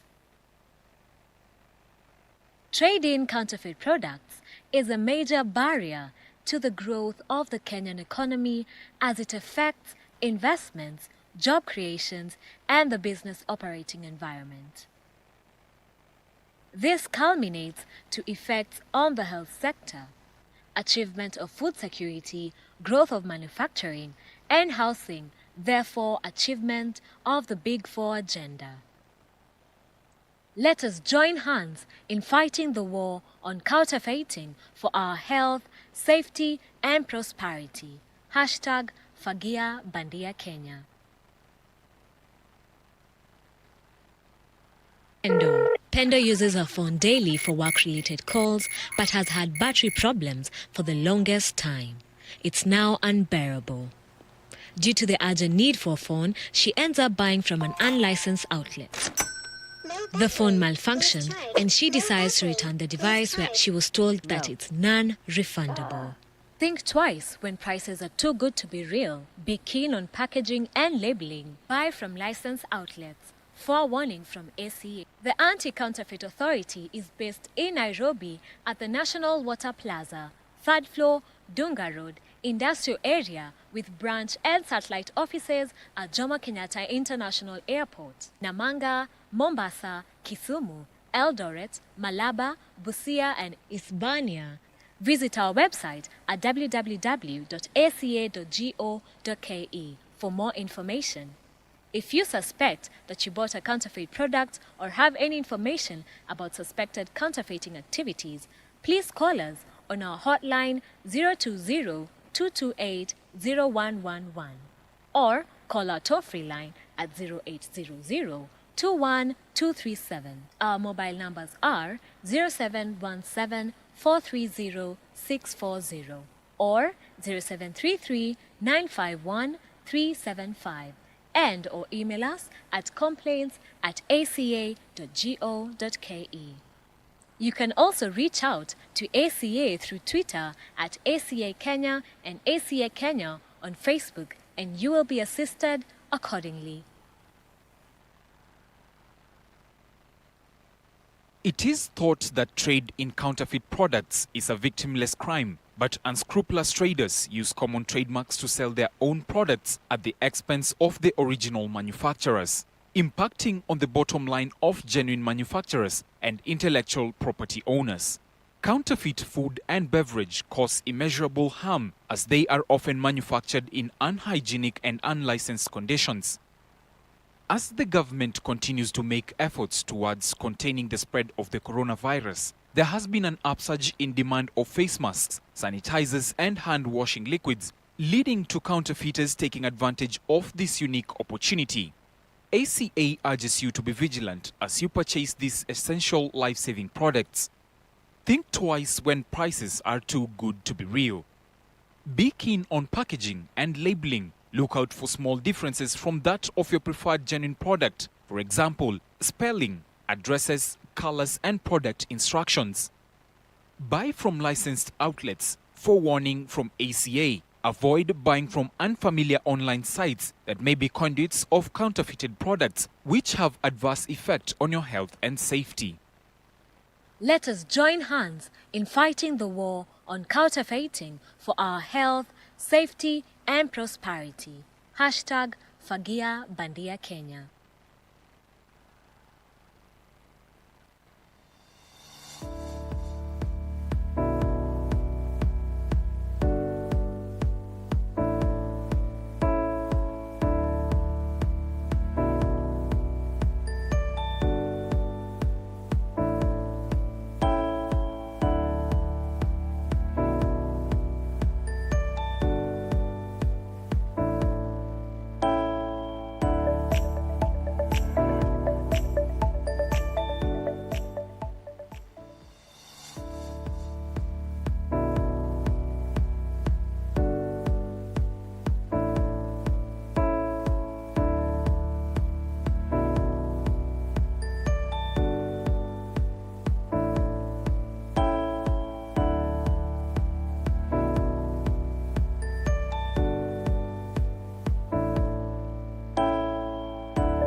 The authority envisions a counterfeit-free Kenya to be achieved through her mission to prohibit counterfeiting through the promotion and enforcement of intellectual property rights.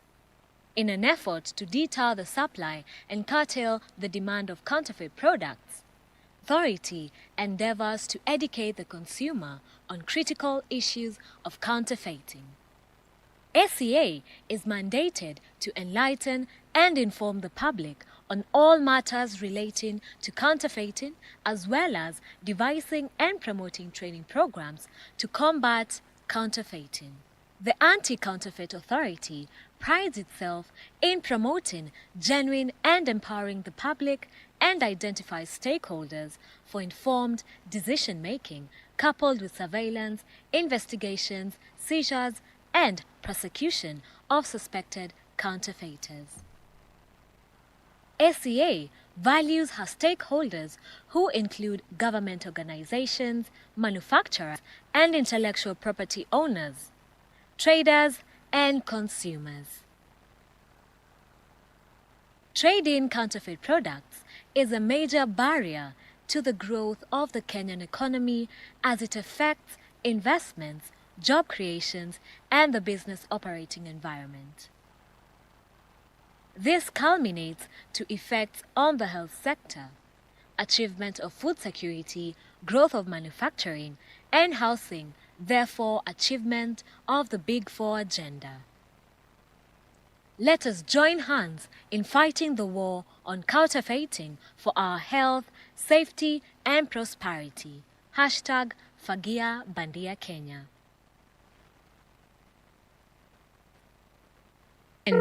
Pendo uses her phone daily for work-related calls, but has had battery problems for the longest time. It's now unbearable. Due to the urgent need for a phone, she ends up buying from an unlicensed outlet. The phone malfunctioned, and she decides to return the device, where she was told that it's non-refundable.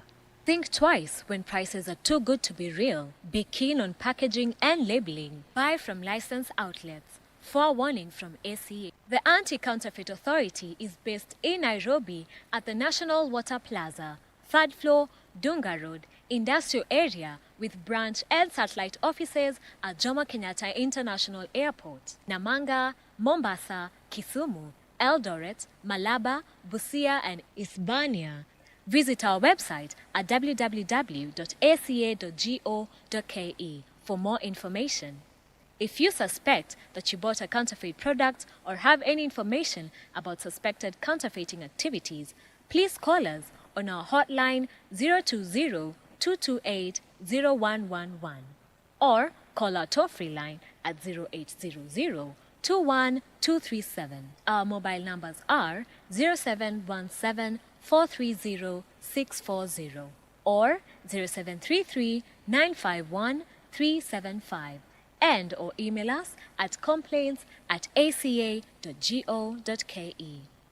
You can also reach out to ACA through Twitter at ACA Kenya and ACA Kenya on Facebook, and you will be assisted accordingly.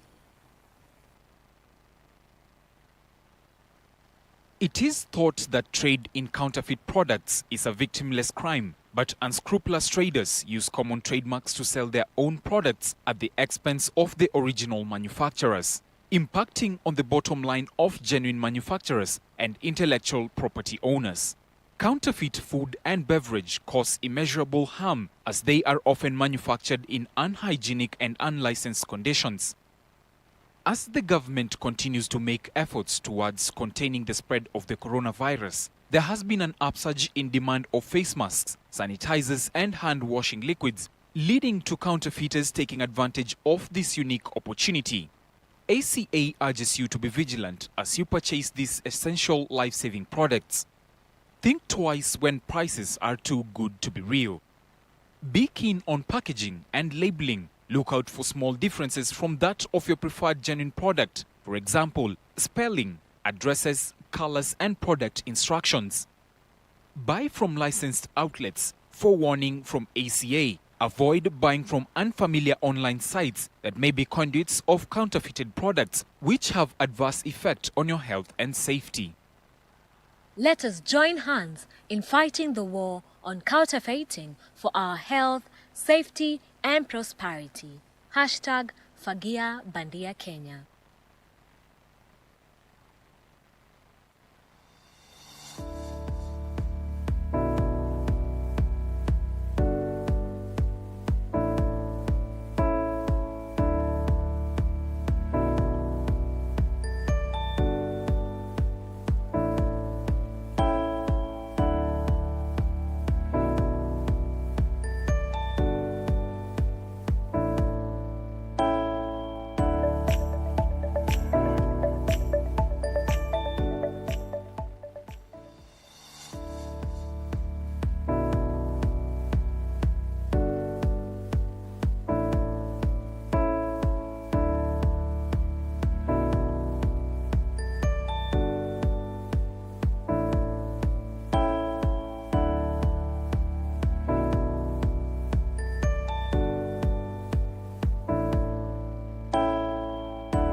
The authority envisions a counterfeit-free Kenya to be achieved through her mission to prohibit counterfeiting through the promotion and enforcement of intellectual property rights.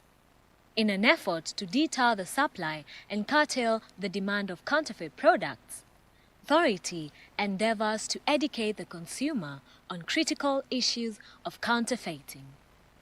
ACA is mandated to enlighten and inform the public on all matters relating to counterfeiting, as well as devising and promoting training programs to combat counterfeiting.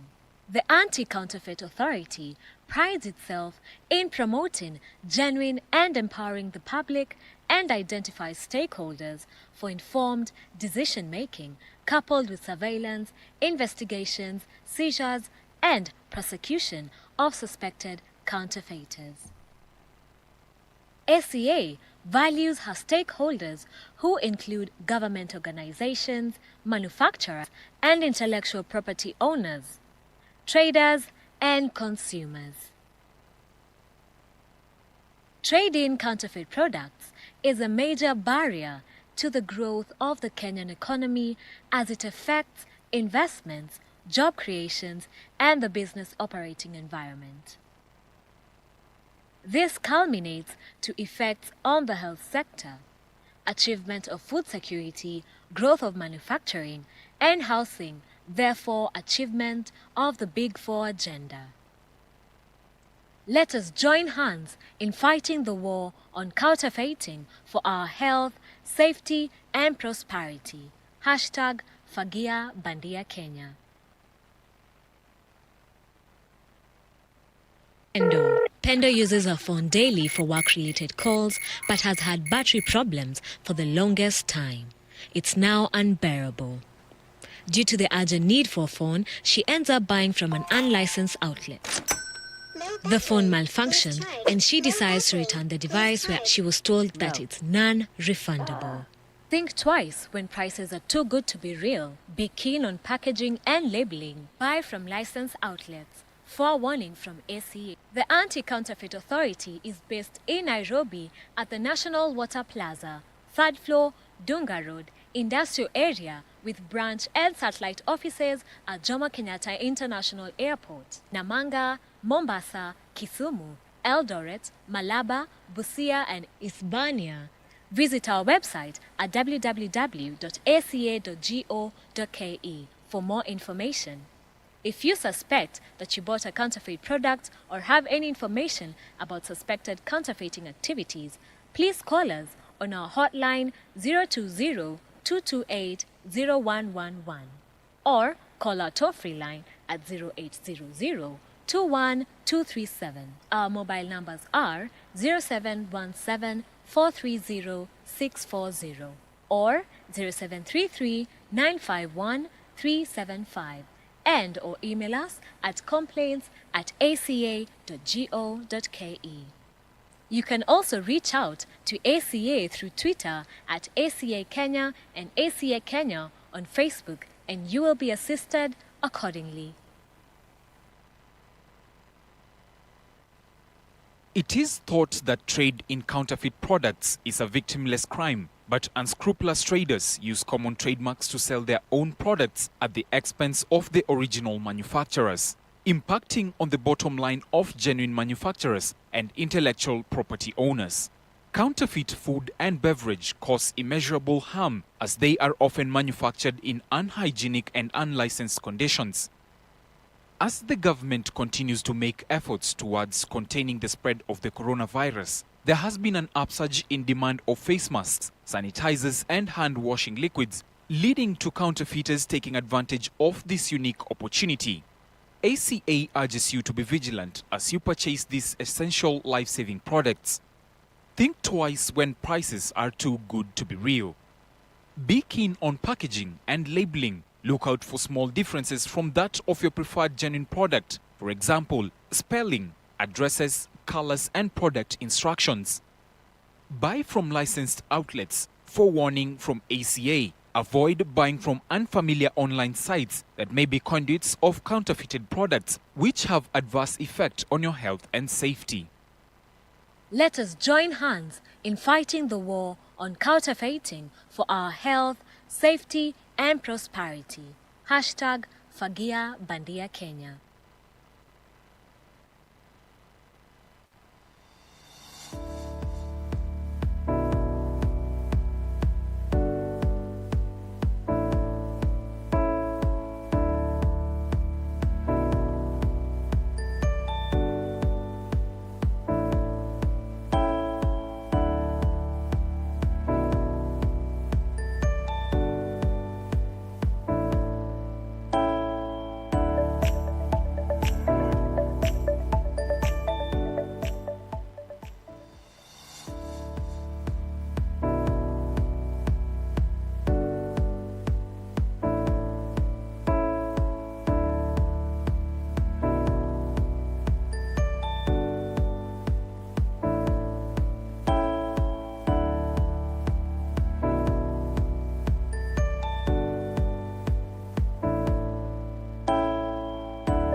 The authority envisions a counterfeit-free Kenya to be achieved through her mission to prohibit counterfeiting through the promotion and enforcement of intellectual property rights. In an effort to deter the supply and curtail the demand of counterfeit products, authority endeavors to educate the consumer on critical issues of counterfeiting. ACA is mandated to enlighten and inform the public on all matters relating to counterfeiting, as well as devising and promoting training programs to combat counterfeiting. The Anti-Counterfeit Authority prides itself in promoting genuine and empowering the public and identifies stakeholders for informed decision-making, coupled with surveillance, investigations, seizures, and prosecution of suspected counterfeiters. ACA values her stakeholders, who include government organizations, manufacturers, and intellectual property owners, traders, and consumers. Trade in counterfeit products is a major barrier to the growth of the Kenyan economy as it affects investments, job creations, and the business operating environment. This culminates to effects on the health sector, achievement of food security, growth of manufacturing, and housing, therefore achievement of the Big Four agenda. Let us join hands in fighting the war on counterfeiting for our health, safety, and prosperity. Hashtag Fagia Bandia Kenya.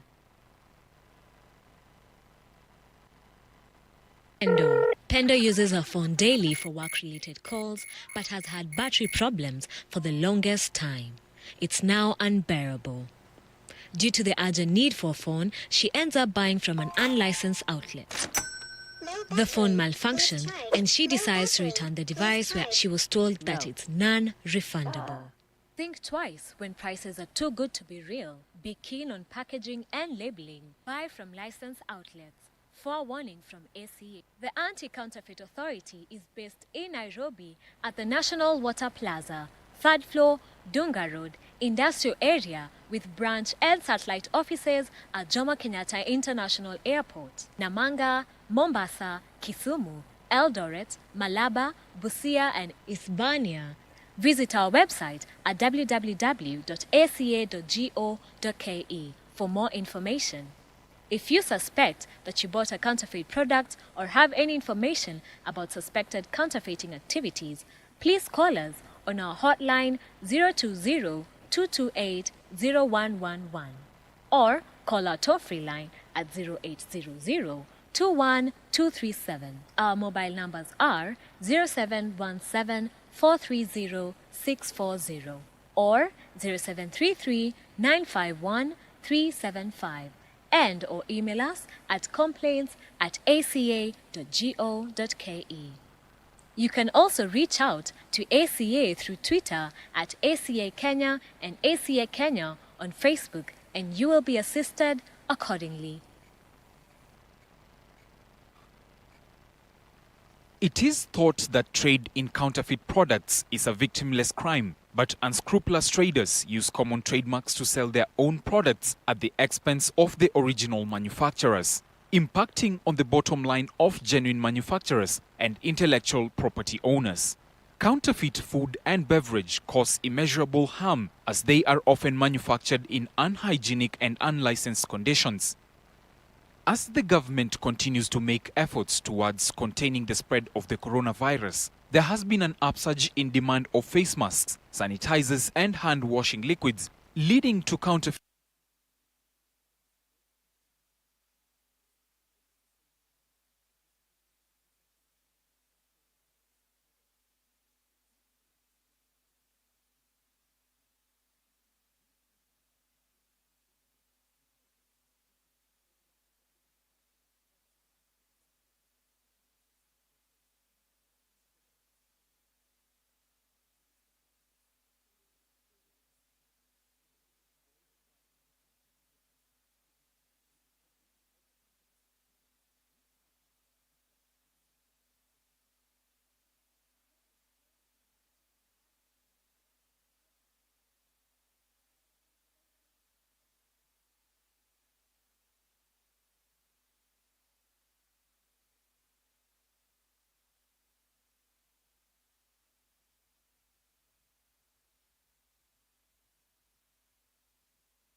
authority envisions a counterfeit-free Kenya to be achieved through her mission to prohibit counterfeiting through the promotion and enforcement of intellectual property rights.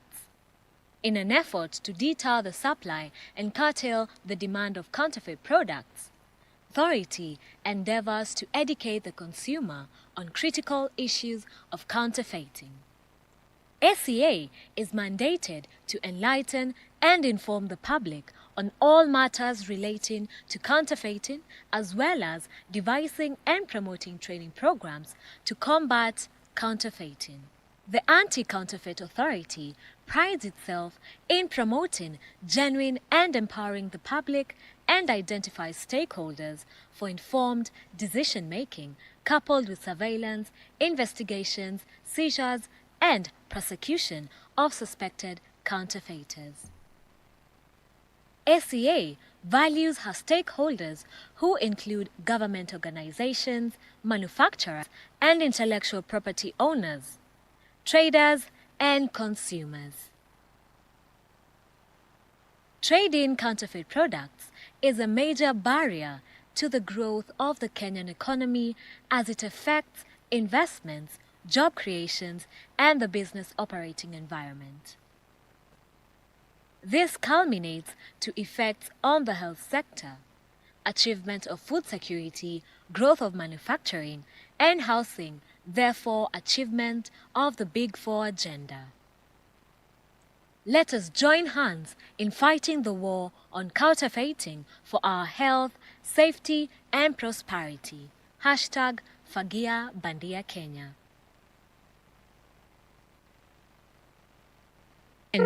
Pendo uses her phone daily for work-related calls, but has had battery problems for the longest time. It's now unbearable. Due to the urgent need for a phone, she ends up buying from an unlicensed outlet. The phone malfunctions to return the device, where she was told that it's non-refundable. Think twice when prices are too good to be real. Be keen on packaging and labeling. Buy from licensed outlets. Forewarning from ACA. The Anti-Counterfeit Authority is based in Nairobi at the National Water Plaza, 3rd floor, Dunga Road, Industrial Area, with branch and satellite offices at Jomo Kenyatta International Airport, Namanga, Mombasa, Kisumu, Eldoret, Malaba, Busia, and Isebania. Visit our website at www.aca.go.ke for more information. If you suspect that you bought a counterfeit product or have any information about suspected counterfeiting activities, please call us on our hotline 020-228-0111 or call our toll-free line at 0800-21237. Our mobile numbers are 0717-430-640 or 0733-951-375. And or email us at complaints@aca.go.ke. You can also reach out to ACA through Twitter at ACA Kenya and ACA Kenya on Facebook, and you will be assisted accordingly. It is thought that trade in counterfeit products is a victimless crime, but unscrupulous traders use common trademarks to sell their own products at the expense of the original manufacturers, impacting on the bottom line of genuine manufacturers and intellectual property owners. Counterfeit food and beverage cause immeasurable harm as they are often manufactured in unhygienic and unlicensed conditions. As the government continues to make efforts towards containing the spread of the coronavirus, there has been an upsurge in demand of face masks, sanitizers, and hand-washing liquids, leading to counterfeiters taking advantage of this unique opportunity. ACA urges you to be vigilant as you purchase these essential life-saving products. Think twice when prices are too good to be real. Be keen on packaging and labeling. Look out for small differences from that of your preferred genuine product. For example, spelling, addresses, colors, and product instructions. Buy from licensed outlets. Forewarning from ACA. Avoid buying from unfamiliar online sites that may be conduits of counterfeited products, which have adverse effect on your health and safety. Let us join hands in fighting the war on counterfeiting for our health, safety, and prosperity. Hashtag Fagia Bandia Kenya.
The authority envisions a counterfeit-free Kenya to be achieved through her mission to prohibit counterfeiting through the promotion and enforcement of intellectual property rights. In an effort to deter the supply and curtail the demand of counterfeit products, authority endeavors to educate the consumer on critical issues of counterfeiting. ACA is mandated to enlighten and inform the public on all matters relating to counterfeiting, as well as devising and promoting training programs to combat counterfeiting. The Anti-Counterfeit Authority prides itself in promoting genuine and empowering the public and identifies stakeholders for informed decision-making, coupled with surveillance, investigations, seizures, and prosecution of suspected counterfeiters. ACA values her stakeholders, who include government organizations, manufacturers, and intellectual property owners, traders, and consumers. Trade in counterfeit products is a major barrier to the growth of the Kenyan economy as it affects investments, job creations, and the business operating environment. This culminates to effects on the health sector, achievement of food security, growth of manufacturing, and housing, therefore achievement of the Big Four agenda.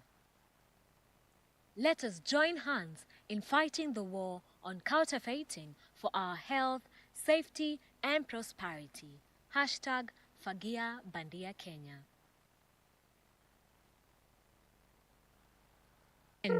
Pendo uses her phone daily for work-related calls, but has had battery problems for the longest time.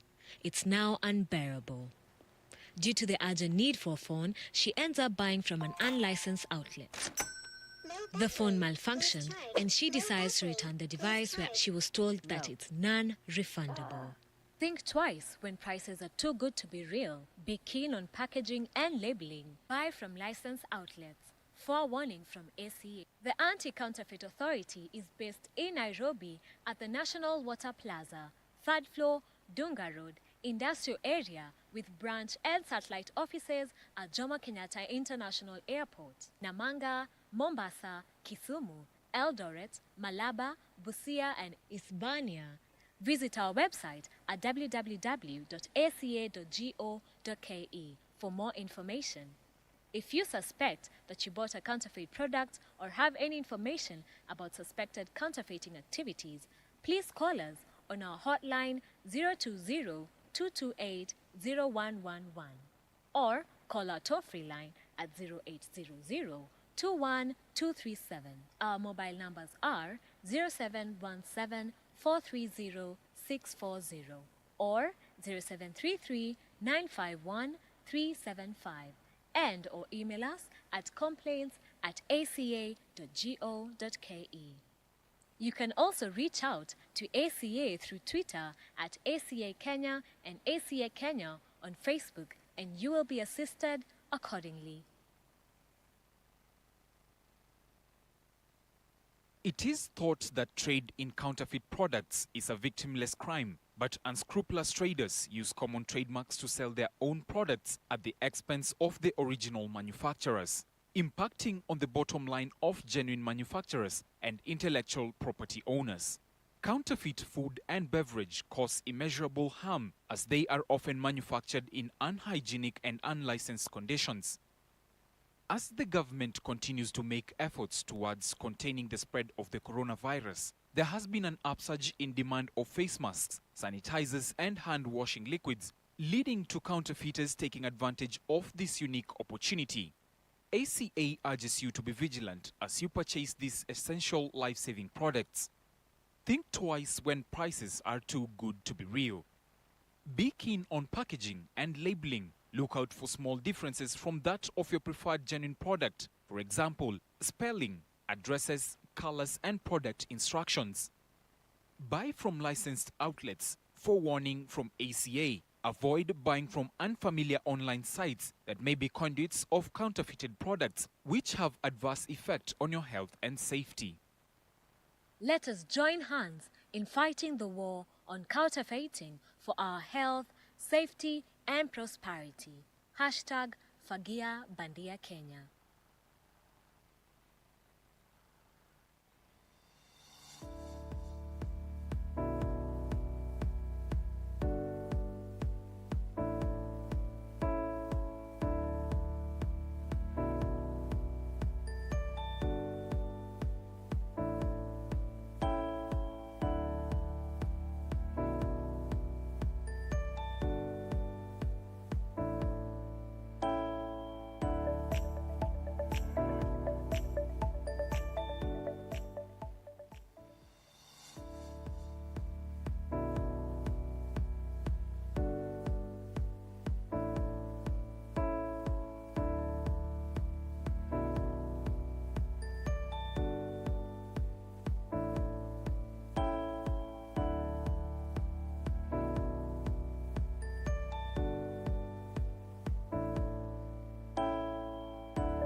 So those who are out there, kindly come into the hall. And thank you very much for keeping time. You've taken slightly above 45 minutes, which is also okay. The authority So those who are outside, kindly join us in to be achieved so that we begin the through her second mission session. to prohibit counterfeiting through the promotion We are about to begin and the second session enforcement and the last of the day. intellectual property rights. So In an effort to those who can detail hear me and are out there, curtail kindly make it back to the hall counterfeit products, so that we start. authority But in the meantime, Utawala Band is ready for us. Go ahead, Utawala. ACA is mandated to enlighten and inform the public on all matters relating to counterfeiting, as well as devising and promoting training programs to combat counterfeiting. The Anti-Counterfeit Authority prides itself in promoting genuine and empowering the public and identifies stakeholders for informed decision-making coupled with surveillance, investigations, seizures, and prosecution of suspected counterfeiters. ACA values her stakeholders who include government organizations, manufacturers, and intellectual property owners, traders, and consumers. Trade in counterfeit products is a major barrier to the growth of the Kenyan economy as it affects investments, job creations, and the business operating environment. This culminates to effects on the health sector, achievement of food security, growth of manufacturing, and housing, therefore achievement of the Big Four agenda. Let us join hands in fighting the war on counterfeiting for our health, safety, and prosperity. Hashtag Fagia Bandia Kenya.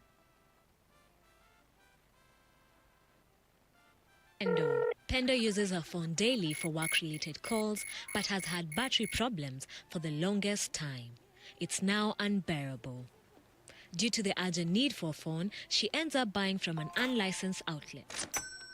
The phone malfunctioned and she decides to return the device where she was told that it's non-refundable. Think twice when prices are too good to be real. Be keen on packaging and labeling. Buy from licensed outlets. Forewarning from ACA. The Anti-Counterfeit Authority is based in Nairobi at the National Water Plaza, 3rd floor, Dunga Road, Industrial Area, with branch and satellite offices at Jomo Kenyatta International Airport, Namanga, Mombasa, Kisumu, Eldoret, Malaba, Busia, and Isebania. Visit our website at www.aca.go.ke for more information. If you suspect that you bought a counterfeit product or have any information about suspected counterfeiting activities, please call us on our hotline 020-228-0111 or call our toll-free line at 0800-21-237. Our mobile numbers are 0717-430-640 or 0733-951-375. And or email us at complaints@aca.go.ke. You can also reach out to ACA through Twitter at ACA Kenya and ACA Kenya on Facebook, and you will be assisted accordingly. It is thought that trade in counterfeit products is a victimless crime, but unscrupulous traders use common trademarks to sell their own products at the expense of the original manufacturers, impacting on the bottom line of genuine manufacturers and intellectual property owners. Counterfeit food and beverage cause immeasurable harm as they are often manufactured in unhygienic and unlicensed conditions. As the government continues to make efforts towards containing the spread of the coronavirus, there has been an upsurge in demand of face masks, sanitizers, and hand-washing liquids, leading to counterfeiters taking advantage.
come in.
Thank you very much, Utawala. That was wonderful.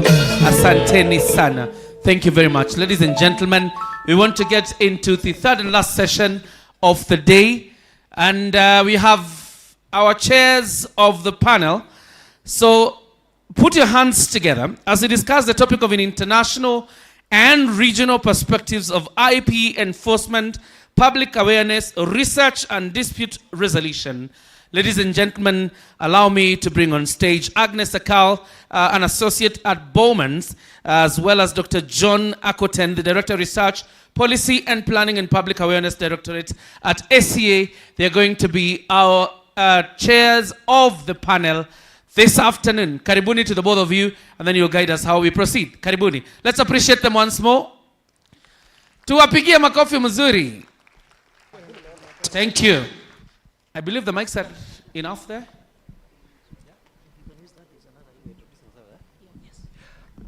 Well, good afternoon, everyone. Yeah, I'm John Akoten. I'm co-chairing this session with Agnes Akal.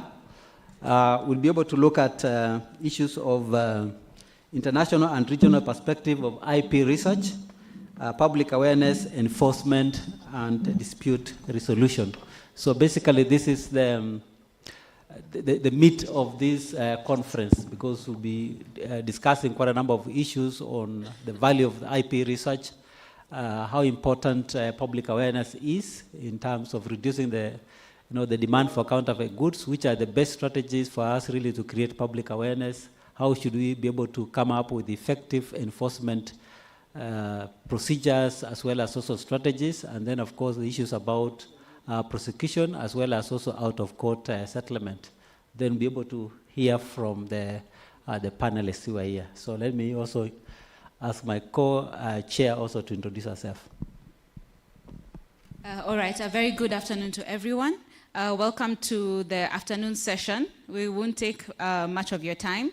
As you've heard, my name is Agnes Akal, and it's a pleasure to be here. I will just briefly introduce our esteemed members of the panel today. Seated right next to me is Yusuf Osman. You saw him in the morning. He's a director for enforcement with the ACA. Welcome, Yusuf. Next to Yusuf, we have Godfrey Budeli, partner and head of anti-counterfeiting at Adams & Adams Law Firm South Africa. Welcome, Budeli. And next to Budeli, we have Elise De Bruin, who's the CEO of Compol Associates. Welcome, Elise. And joining us virtually is Xavier Vermandel, Senior Legal Counselor at the World Intellectual Property Organization, also popularly known as WIPO in short. All right, so now just to get right into the session. Allow me to interrupt you just for a minute. Sorry. For the purposes of a production, you've left too much space in between yourselves. I'd prefer that you move towards this side so we remove the extra seats. Thank you. Yeah, sorry. Yeah, that works. Thank you. Okay. Go ahead. Thank you.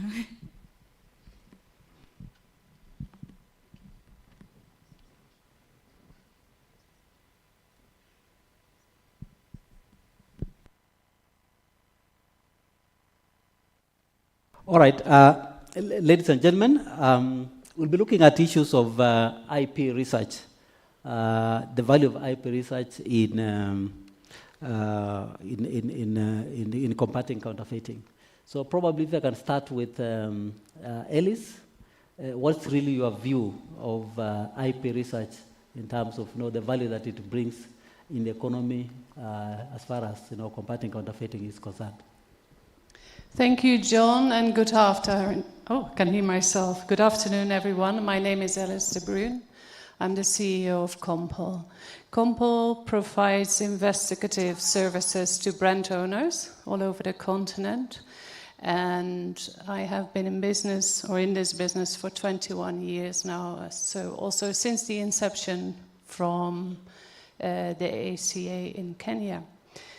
A lot of our work is also training of law enforcement agencies, but also I've been working closely, usually in an advisory role, on research projects in Kenya and Tanzania. So what's the value of research on the levels of counterfeit in your country. What it tells you as a trademark owner or as a company is what is the loss of your market share. Now, why is it important to know what's the loss of your market share?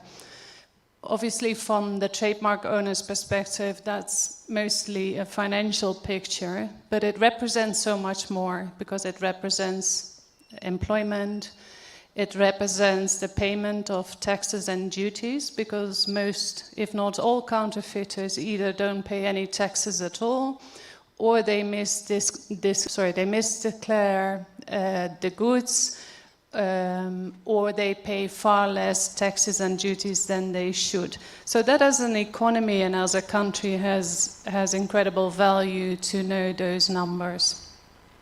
It also gives you an indication on, depending on the product that's being counterfeited, on the health and safety risks that you take as a country and as a consumer. And when it involves, obviously,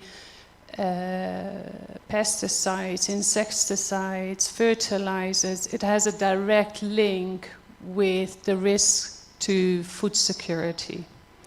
So from that perspective, I think it's very good to know what is the status of IPR infringement in your country, and also it provides you a reference. Like in Kenya, we did research in 2018, 2019.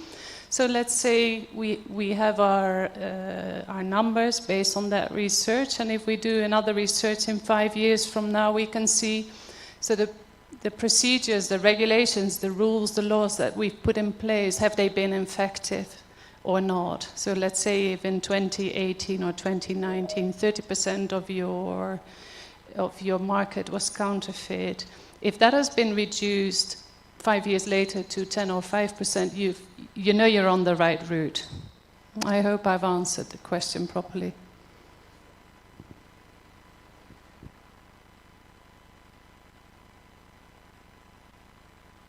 Okay, thank you so much, Alice.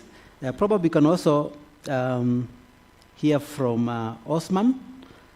When you're looking at issues of public awareness and enforcement, these are two measures that look at the demand side as well as also the supply side of counterfeiting.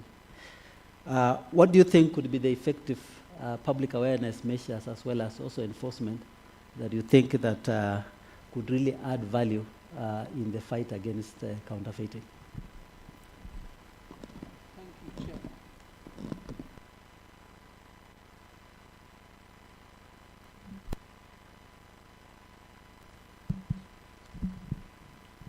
Thank you, Chair. I think from an enforcement perspective, if you look at the effective way of dealing with IP infringement, is that we always have a system in terms of gathering information.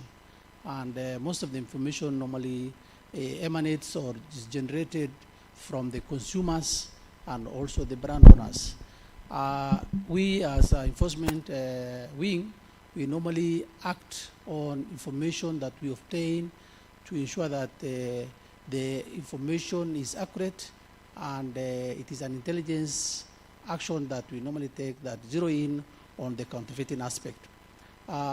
We also look at enforcement being effective in terms of what is the yield in terms of our action. We only take action that is within the parameters of the law. And there's quite a number of steps that we are supposed to ensure the veracity of the information.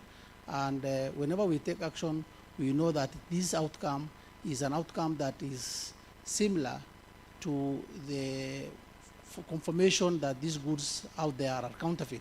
Therefore, we also rely heavily on the product training that is enhanced by the brand owners and also the information and the knowledge of the enforcement officers.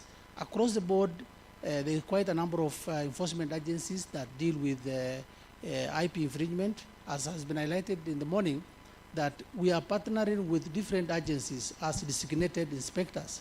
All of them have got an outlet in terms of information and also intelligence gathering.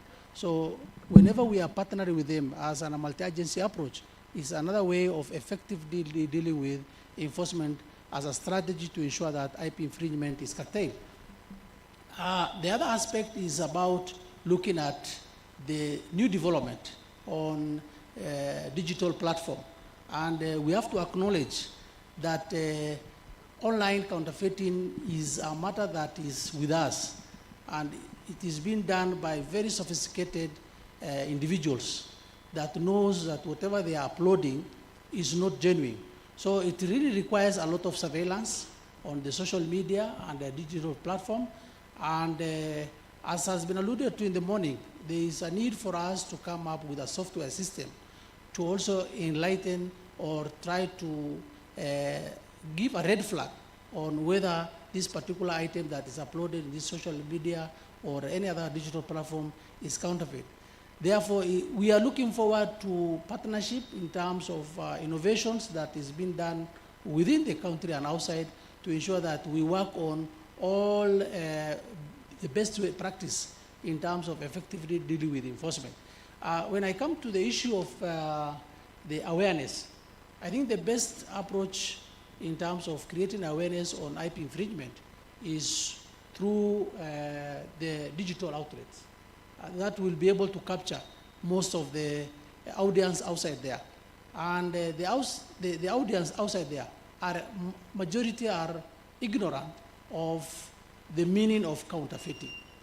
So it is upon the organization to try to come up with strategies to enlighten people on the meaning of counterfeiting, the approach in terms of how best the consumers are able to identify counterfeit and give feedbacks.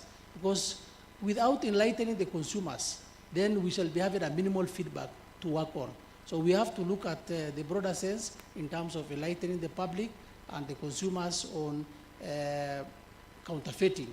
Therefore, it is up to the organizations that is dealing with counterfeit and also other organizations to partner to come up with a strategy in terms of creating awareness and education to the public to bring forward the information that is down there. The perception, the greater perception of the public is that most of the goods outside there are counterfeit. And we also agree that 80% of our goods are imports. Therefore, majority of the goods that are being imported, maybe a significant percentage are counterfeit. So how best can we educate the public on the route in which to hamper the entry of the counterfeit goods? And again, we need to come up with a way of dealing with the inbound counterfeiting. For us to focus only on the import is not only our option. We are supposed to look at the internally counterfeited items and the people who are counterfeiting even internally. What I understand is that most of the business people, again, they normally import machineries to enhance counterfeiting within the country. So we are supposed to be on the lookout in terms of the areas of counterfeiting, the goods that are frequently being counterfeited, and acknowledge that alcohol is one of the main most counterfeited product in this country. So I think we are working on it, and we are able to come up with a formidable way of dealing with those issues of counterfeiting. Thank you. Okay, thank you so much, Osman, for that perspective from the national level here in Kenya.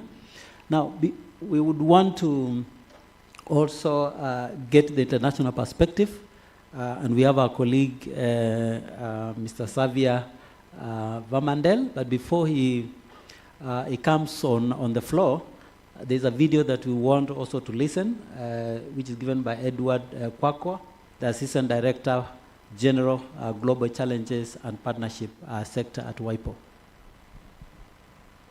Depending on where you are. First and foremost, I would like to express my sincere appreciation to the Anti-Counterfeit Authority of Kenya. Distinguished participants, a very good morning, a very good afternoon, or a very good evening, depending on where you are. First and foremost, I would like to express my sincere appreciation to the Anti-Counterfeit Authority of Kenya and other organizers as well as the speakers and participants of the first International Symposium on Intellectual Property and Enforcement. As WIPO's Assistant Director General overseeing the global challenges and partnerships sector, it is a great pleasure for me to take part in this event and to see so many participants come together to discuss and exchange views on the overly pressing issue of protecting and enforcing intellectual property rights. As I am sure we all agree, ensuring effective enforcement of intellectual property rights is of paramount importance if we want IP to be able to fulfill its role as a driver of economic, social, and cultural development.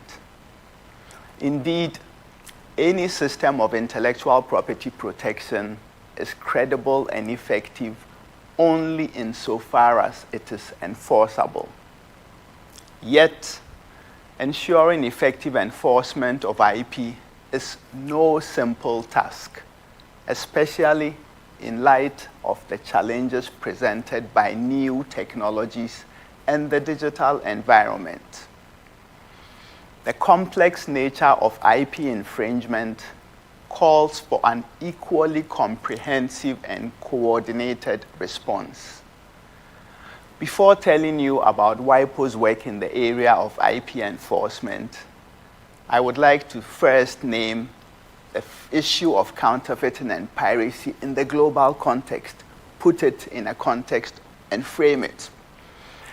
So according to the latest analysis that we received from the Organization for Economic Cooperation and Development and the European Union Intellectual Property Office, the volume of counterfeit and pirated goods amounted to 2.5% of world trade in 2019, a value of roughly 464 billion US dollars.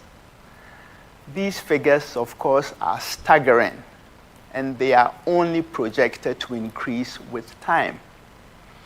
So while it is important to discuss the economic impacts of counterfeiting and piracy, let's not forget the societal and the environmental costs that inevitably arise in this context.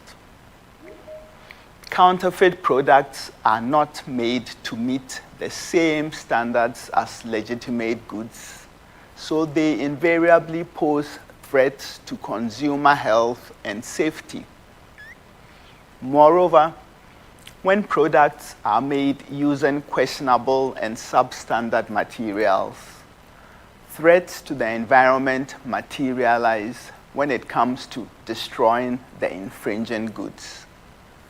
And this has been a recurring topic at WIPO, both during capacity building activities and through discussions at the Advisory Committee on Enforcement, the ACE. Indeed, a 2017 WIPO commissioned study on the environmentally safe disposal and destruction of IP infringing goods highlighted the complexities of storing and destroying seized goods. And oftentimes, these goods, together with their plastic packaging, undergo open-air burning, thereby releasing toxic fumes into the air. And this is the air that we breathe.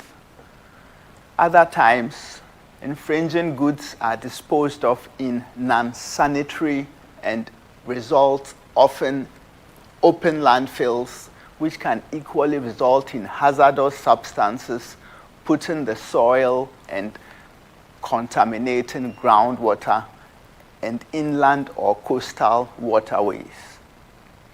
This not only presents an issue of human and environmental health, but also more broadly, it represents a direct threat to the achievement of the UN Sustainable Development Goals by putting at risk consumer health, food security, livelihoods, and the environment.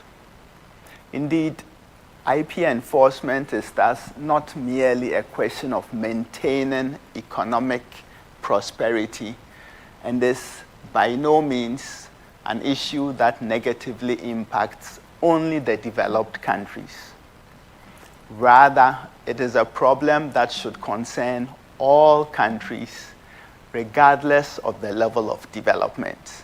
And it must bring together actors from different sectors to fight the detrimental impacts of IP infringement. So WIPO's approach to IP enforcement is underpinned by expected result 2.3, and this is international dialogue and cooperation on building respect for IP. This expected result is in the medium-term strategic plan 2022 to 2026. Distinguished participants, this concept of building respect for IP means we have to create an environment where IP can fulfill its role to stimulate innovation and creation through a balanced approach to both preventing IP infringement and to enforcing IP rights in the interest of social and economic development and consumer protection. So how does WIPO do this? First, we work on prevention by assisting member states in developing awareness-raising activities that are focused on the importance of IP and the harms, that is health and safety and economic, of illicit IP infringing goods, thus addressing the demand side of the problem. Second, we work on deterrence by providing technical assistance to member states in order to enable them to effectively and efficiently enforce IP rights. Thus, we address the supply side of the problem. And one of the key areas of building respect for IP is fostering cooperation and policy dialogue at the international level. Indeed, reaching the common objective that I believe all participants present today share, namely effective and balanced IP enforcement, that would require regular and open channels of communication and exchange of information. And at WIPO, this is primarily accomplished through the Advisory Committee on Enforcement, popularly called the ACE. And ACE acts as a forum for policy dialogue on questions of IP enforcement and building respect for IP, or if you will, it acts as a marketplace of ideas where various stakeholders come together to exchange experiences, to share insights, and to discuss emerging issues in IP enforcement. WIPO welcomes the participation of national authorities and right holder associations in the ACE, and I should actually like to invite those present here today to register for the upcoming 16th session of the ACE, which is scheduled to take place from January 31 to February 2, 2024. Participation in the ACE not only allows stakeholders to keep abreast of the latest developments in IP enforcement and building respect for IP, but it also provides a platform for right holder associations and other observers to voice their needs and concerns to national authorities and to international organizations.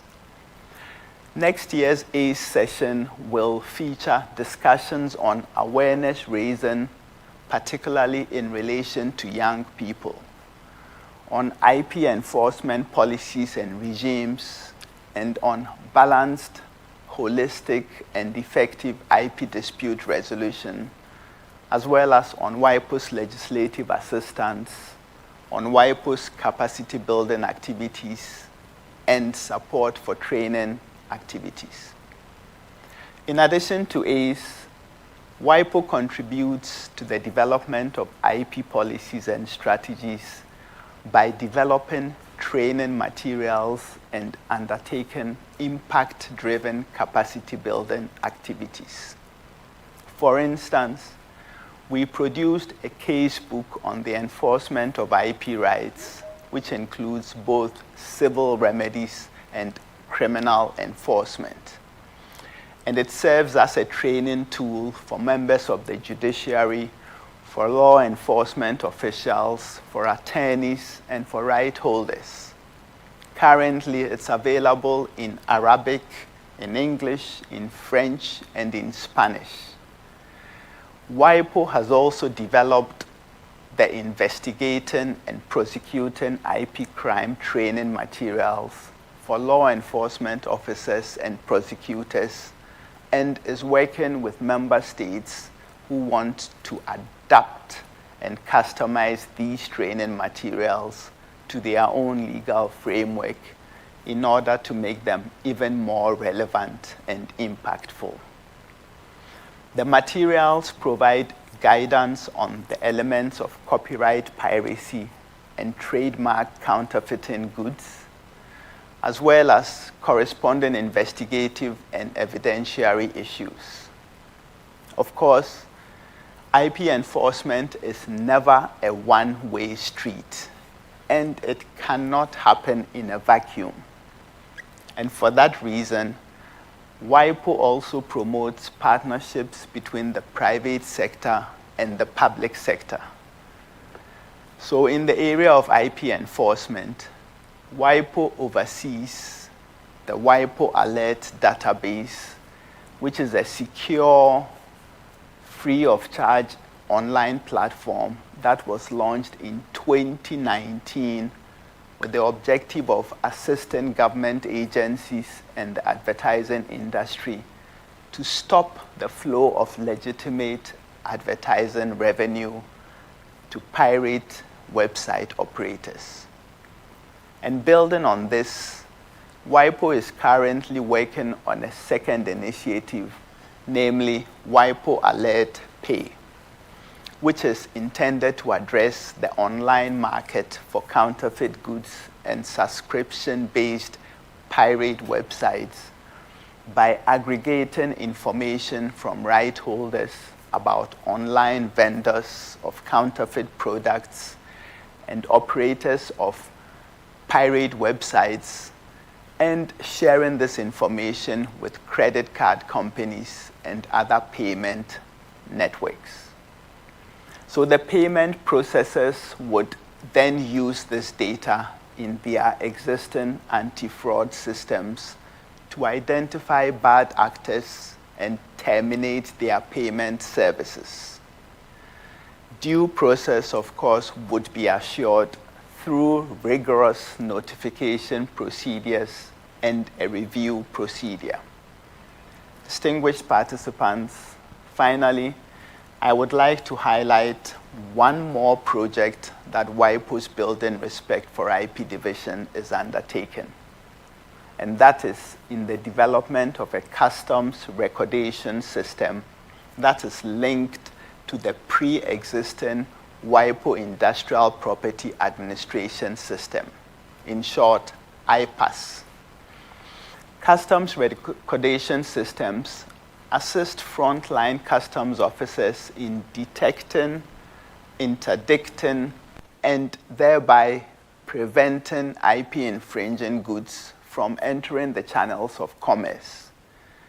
And by leveraging the existing IPAS technical infrastructure, which is currently used by roughly 90 WIPO member states, we will be able to create an easily accessible and scalable customs recordation system that will be made available to WIPO member states in the coming years. So as a first step towards this project, WIPO is working with the World Customs Organization in order to conduct a landscaping study of existing practices in the area of customs recordation. And the results of this study will be presented at the next ACE session and will lay the groundwork for the development of the WIPO IPAS customs recordation system.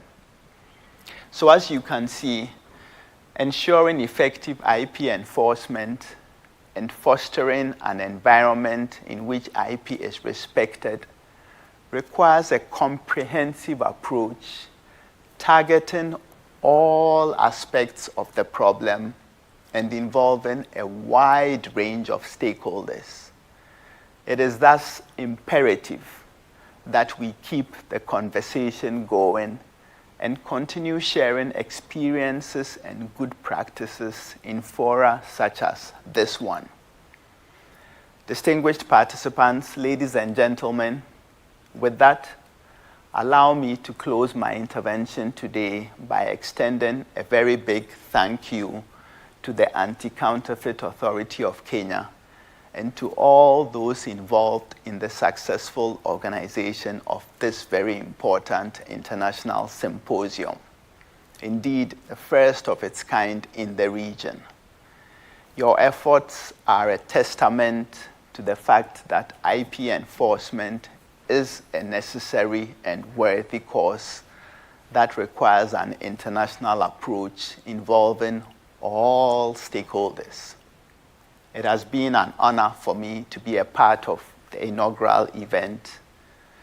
And we know there are both great challenges and great opportunities ahead in the fight against counterfeiting and piracy. So we must recognize that we will undoubtedly be in a better position to face these challenges and to leverage the opportunities by banding together, by sharing knowledge and experiences, and by taking concerted action. Let us do this for our entrepreneurs, for our creators, for our innovators, our consumers, as well as for the future of the countries that make up this great continent. I wish us all a fruitful and very productive conference, and I thank you for your attention. Thank you so much. So let us put our hands together to appreciate Kwakwa for that extensive presentation.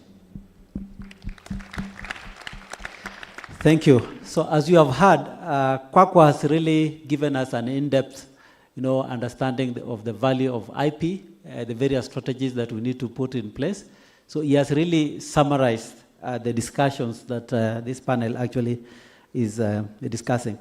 Now, before we move on to the next panelist, let us also hear the international perspective from Xavier, especially on the issues that Kwakwa has mentioned on public awareness, as well as also enforcement. And probably you could also touch something about out-of-work court settlement, what we're calling alternative dispute resolution. Over to you, Xavier. Thank you, Mr. Chair, and good afternoon, ladies and gentlemen. I hope you can hear me well. At the outset, let me thank the Anti-Counterfeit Authority of Kenya. I should have been physically present with you. Unfortunately, due to the policy of the airline company, the flight has been cancelled. That's the reason why I'm now stuck in Geneva, but in my mind and my heart, I am with you. Mr. Chair, I will be very brief for two reasons. First, because ADG Kwakwa already explained extensively what WIPO is doing. And I have an echo, if you can suppress the echo. So I will be brief because ADG Kwakwa explained extensively what WIPO and the Building Respect for IP division is doing. And secondly, I will have the opportunity of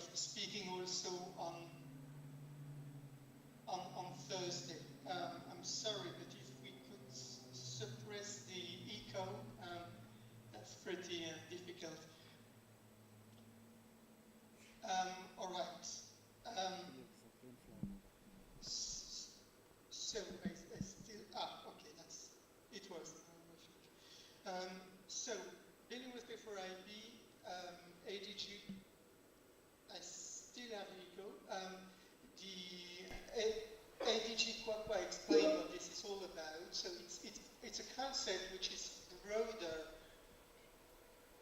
than IP enforcement.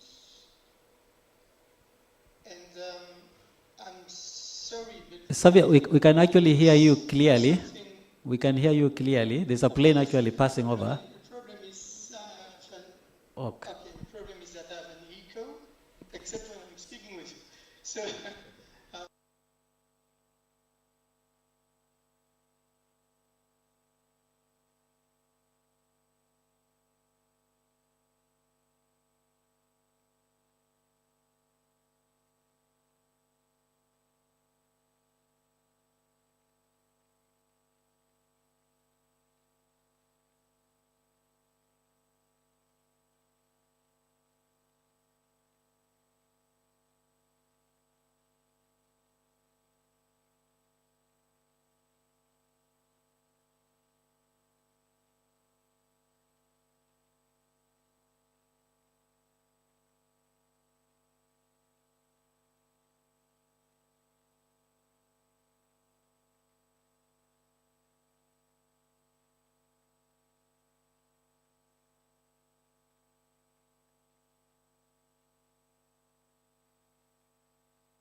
Yeah, thank you so much, Xavier, for that detailed addition to what Edward Kwakwa presented.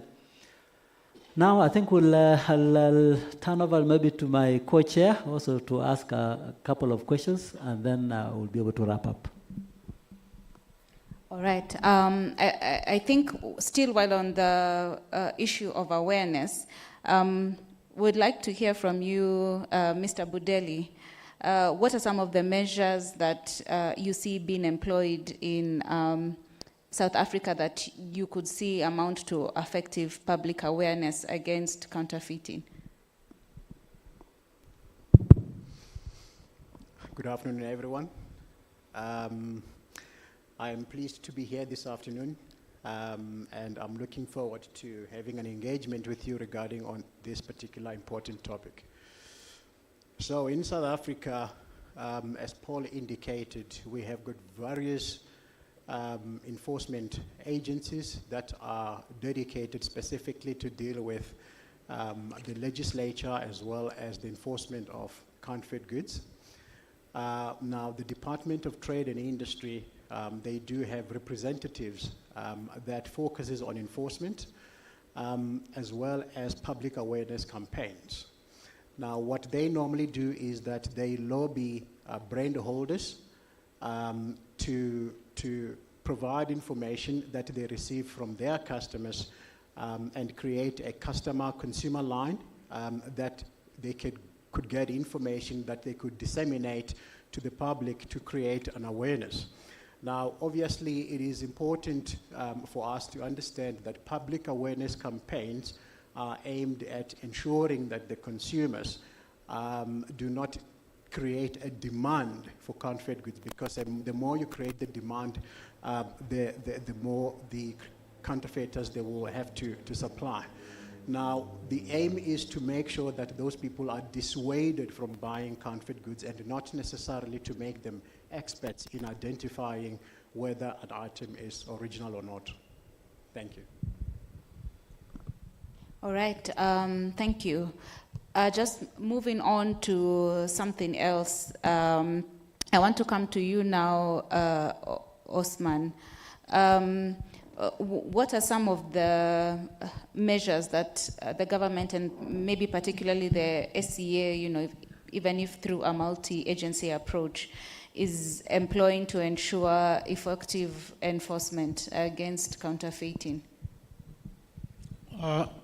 Thank you very much, Chair, the Co-Chair. I think one of the measures for us to have an effective enforcement measures is that we put in place recordation, which is a buffer in terms of us collecting data from the IPR owners, and also trying to ensure that we use the data to curtail the import of counterfeit goods into the country, because having that knowledge and the particulars of IPR will be able to assist the organization to have a deterrent effect of having not allowing counterfeit goods into the country.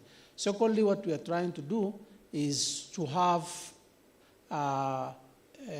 import modules in terms of all the import that is coming in will be able to register or have a permit, which will be able to allow us to get more data of what type of goods that is coming to this country. On another front, what we are trying to do is we are trying to come up with an intelligence unit within enforcement for us to gather more information from the public and also to allow ourselves to interact with the consumer needs in terms of the level of counterfeiting and what they are encountering in terms of the goods that they are purchasing. So those information will be able to be acted upon and allow us to have an effective way of ensuring that we deal with IP infringement and counterfeiting and also piracy. The other measures that we are trying to put in place in ensuring that we have effective enforcement is we are now what we call data-driven in terms of all the complaints that we are having will be digitalized. And we're able to interact with the public by monitoring our output on what we have done to their complaints and be able to follow up. That also opened up in terms of transparency on the level of action that we are taking, and also ensuring that the public are aware of what's happening. The best approach, I think, in all what we are doing is creating public awareness. That is one of the effective way of ensuring that the consumers are empowered. Because if you create an awareness, we are empowering the public to be vigilant in terms of acknowledging the type of things or the type of goods that interacted with. Without that empowerment, then enforcement will be just a second thought. So I think what the organization is doing is to ensure that we are out there to create more awareness on counterfeiting and IP infringement, and use the consumers as a tool to effectively interact with the organization, to have the deterrence effect, and also to allow them to know more about counterfeiting. I think that is the best approach in terms of effective enforcement, which is all around in terms of both from the demand and the supply side of the commercial aspect of counterfeiting. Thank you. All right. Still, whilst on the Kenyan landscape, Elise, I would be curious to hear your comments that on the measures talked about by Yusuf in your practice area. Sorry, I'm saying the measures spoken about by Yusuf. Sorry about that. In your area of practice, what would be your comment on the measures that we've just had? Thank you. Thank you. Thank you, Osman. Yes. Awareness creation can be done in several ways. It depends on the product. For example, there's a company that manufactures bearings, and when you buy the bearing, you take pictures, you send it to an app, and you are then told this is a genuine or it is a fake product. However, you've lost your money because you've already paid for the product. When it comes to pharmaceuticals, obviously there's quite a few companies that have put measures in place that you yourself, while you're buying the product, can check whether the product is actually a counterfeit or not. When it comes to fast-moving consumer goods, it's as good as impossible to train the public or to put security measures on the products, because unless all the companies do it, they will outprice themselves in the market. So what is then essential that trademark owners, as well as organizations like the Anti-Counterfeit Authority, have a very clear communication center, that if you have bought a suspect product, that you know, where do I call, who do I call, can I verify this, where is the website, etc., etc. And then a part of that, especially with complex products as fast-moving consumer goods, we train law enforcement agencies all over the continent on a very regular basis. So we try and prevent from these products to actually enter the market. All right, thank you. Well, just still while on that topic, we had Xavier talk about, parties using ADR in the process.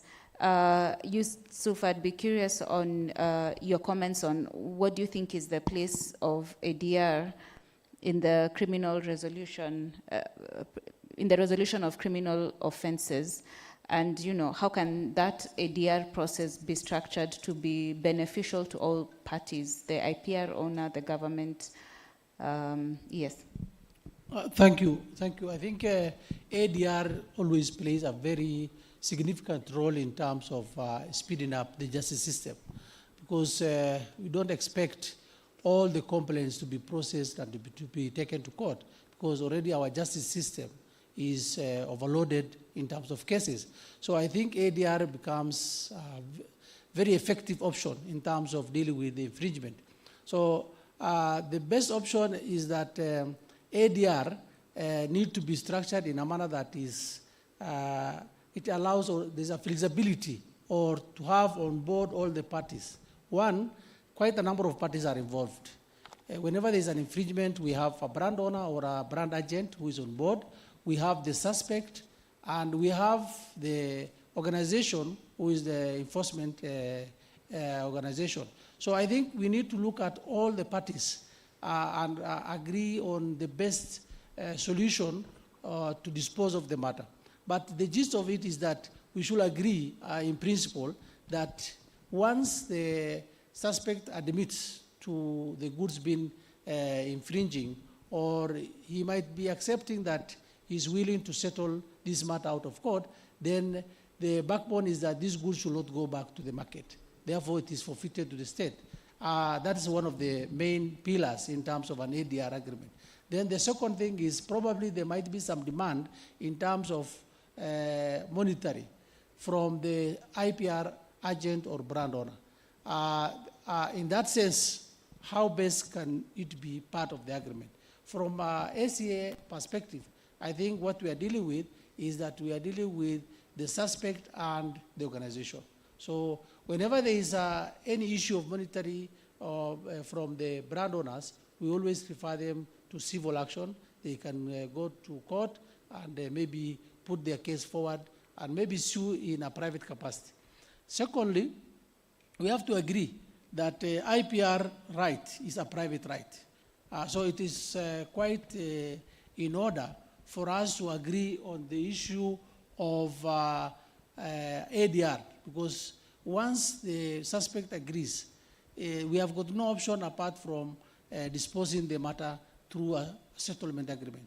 So I think in the form of a structure, every country has their best way of dealing with ADR. But in Kenya, I think we also have now upped our game, and we have compounding in our act, which allow the organization to compound the goods and also charge some fines in order to dispose the matter very quickly without going to court. So once we get an application from the suspect that is willing to settle the matter, we now process through compounding, and the executive director, in a capacity of issuing an order, just like a high court degree, is able to dispose of the matter in a very procedural manner. I think, to me, I think that is the simplified version of dealing with issues of matters that might not be ending up in court, but it will be able to fast track the issue of dealing with matters that in terms of IP infringement. Thank you. All right, thank you. And now finally, in conclusion, just passed over the question to Mr. Budeli on the effective enforcement measures that you have seen, as well as what is the place of ADR in the resolution of criminal offenses, and a good structure of ADR that is beneficial to all the parties involved. Okay. So it is important to remember that intellectual property rights, particularly trademark, it has to be registered with the relevant registries. It doesn't matter in which country, and in some instances it could be registered with the regional, through a regional system. Now, as you all know that the African continent is quite vast and large, consisting of 54 member states, and each of them, they've got their own different laws and processes. Now, it is important to ensure that brands or trademarks are registered, because the registration certificate is key in ensuring that you record those trademarks with relevant customs officers. Now, out of the 54 states, only 12 of those, unfortunately, do have the formal customs recorder system, Kenya being one of them. And the others, unfortunately, do not have the formal recorder system. So that means that you will have to do it informally. Now, coupled with the recorder system, it has been spoken about that customs and police trainings are key component in the enforcement toolbox. And that is precisely because the brand owners are required to systematically and continuously engage with law enforcement to assist them to make sure that these containers, when they come through, they are detained. It is important to also realize that counterfeit goods trade, it is not unique to Kenya or the African continent. It is a global pandemic. And the large majority of these goods, they come from China. Statistics have actually indicated that more than 85% of the counterfeit goods globally, they emanate from China. Therefore, recordations are critically important because that will be your first line of defense in terms of making sure that you've got an informed and sustainable enforcement strategy. In addition to that, you will have to collaborate with international and regional enforcement agencies. Without this collaboration, it will be very difficult, particularly as we know, the African continent, the way it's structured, many of our countries are landlocked countries. And as a result of that, many importers, they actually utilize and or manipulate the system by importing goods on the basis of a transshipment, which in some case it is not. A transshipment, it simply means that the consignment is moving from Mombasa through Kenya to Uganda, for example, because Uganda is a landlocked country. But these counterfeiters sometimes on the paperwork, they actually create an impression the goods are going to Uganda when we know the goods are coming to Kenya. That particular consignment will be loaded onto the truck and it will fall off as soon as it gets to Nairobi. And generally when it comes to transshipment, it is the customs of the final country of destination that is entitled to actually open the consignment and look through and then ensure that the duties and taxes are paid. So if it is released in Mombasa, for example, without the duties and taxes are paid and it falls off in Nairobi, you can imagine how much these counterfeiters, in terms of profit margins, how much they are going to make. Now, in addition to that, some of these containers are imported on the basis of a round tripping. They actually get imported through Mombasa, for example, right through to Uganda and then back into Kenya right immediately. This is done precisely to ensure that officers do not get or detect this particular consignment. So there are various ways in which these goods comes into the market. So there mustn't be an illusion that when you have got a customs recorders, it ends there. It doesn't. Because obviously we know that our customs officers at a border level, they've got challenges, including manpower, whereby they are only able to check very few containers as opposed to a whole amount of containers that come through. Paul gave statistics indicating that through Durban Harbour, they release about 2,000 containers per day and only 5% of those are checked. It is true, but remember at a global level, if you look at the stats in America and the EU, you will realize that the stats that are coming from those areas in terms of physical examination of containers, it's actually far less, between 2 and 3%.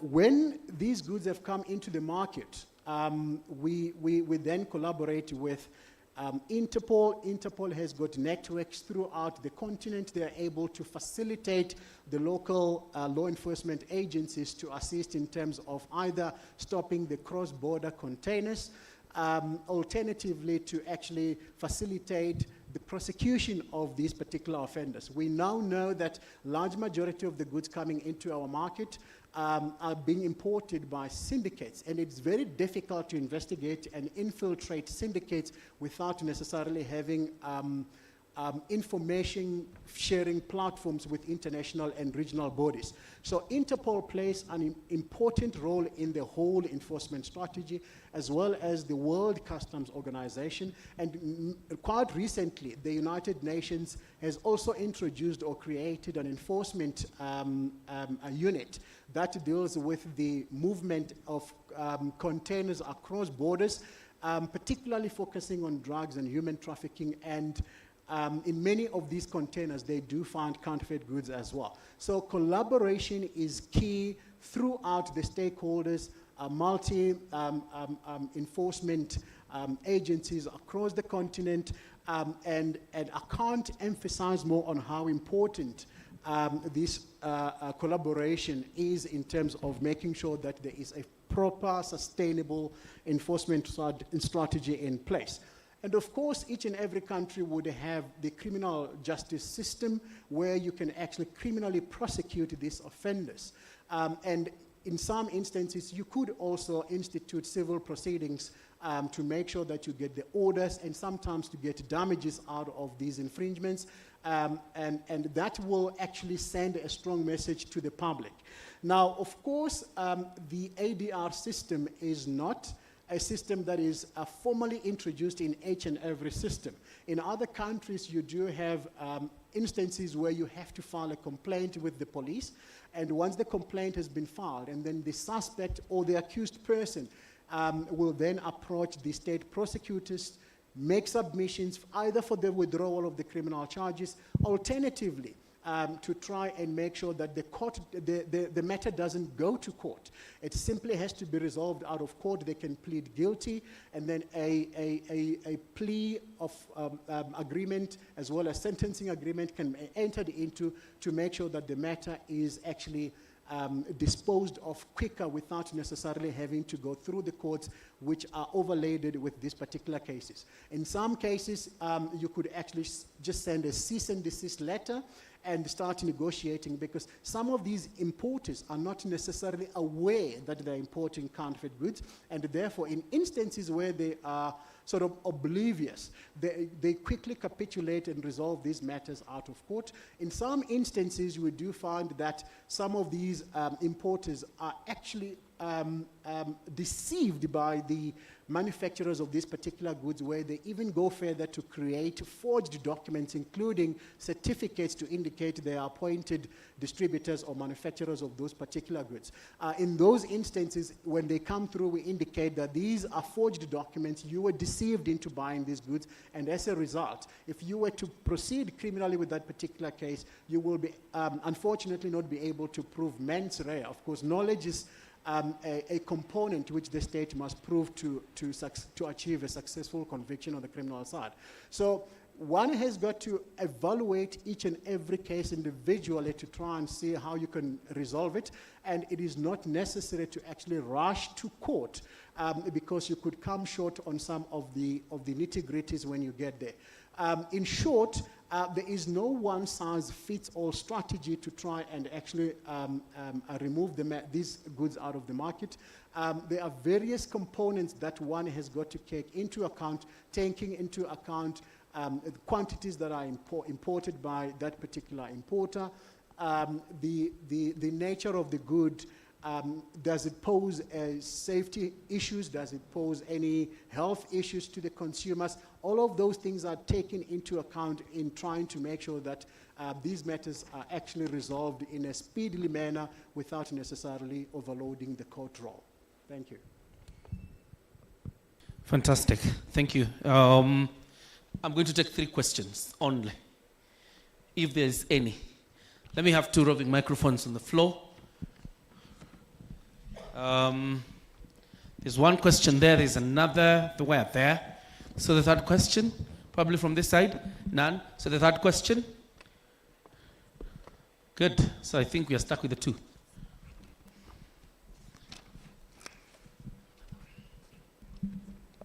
Yeah, just 2 microphones, one on this side, the other one on this side.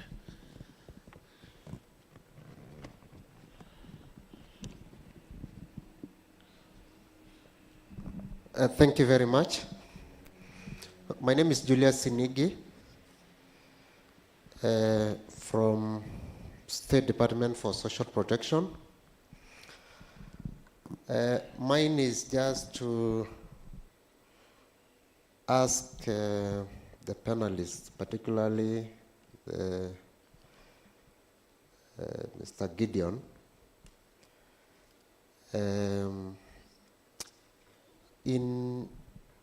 we have what we call bottom-up economic transformation agenda, which is aligned to the Big Four agenda, whereby we are addressing the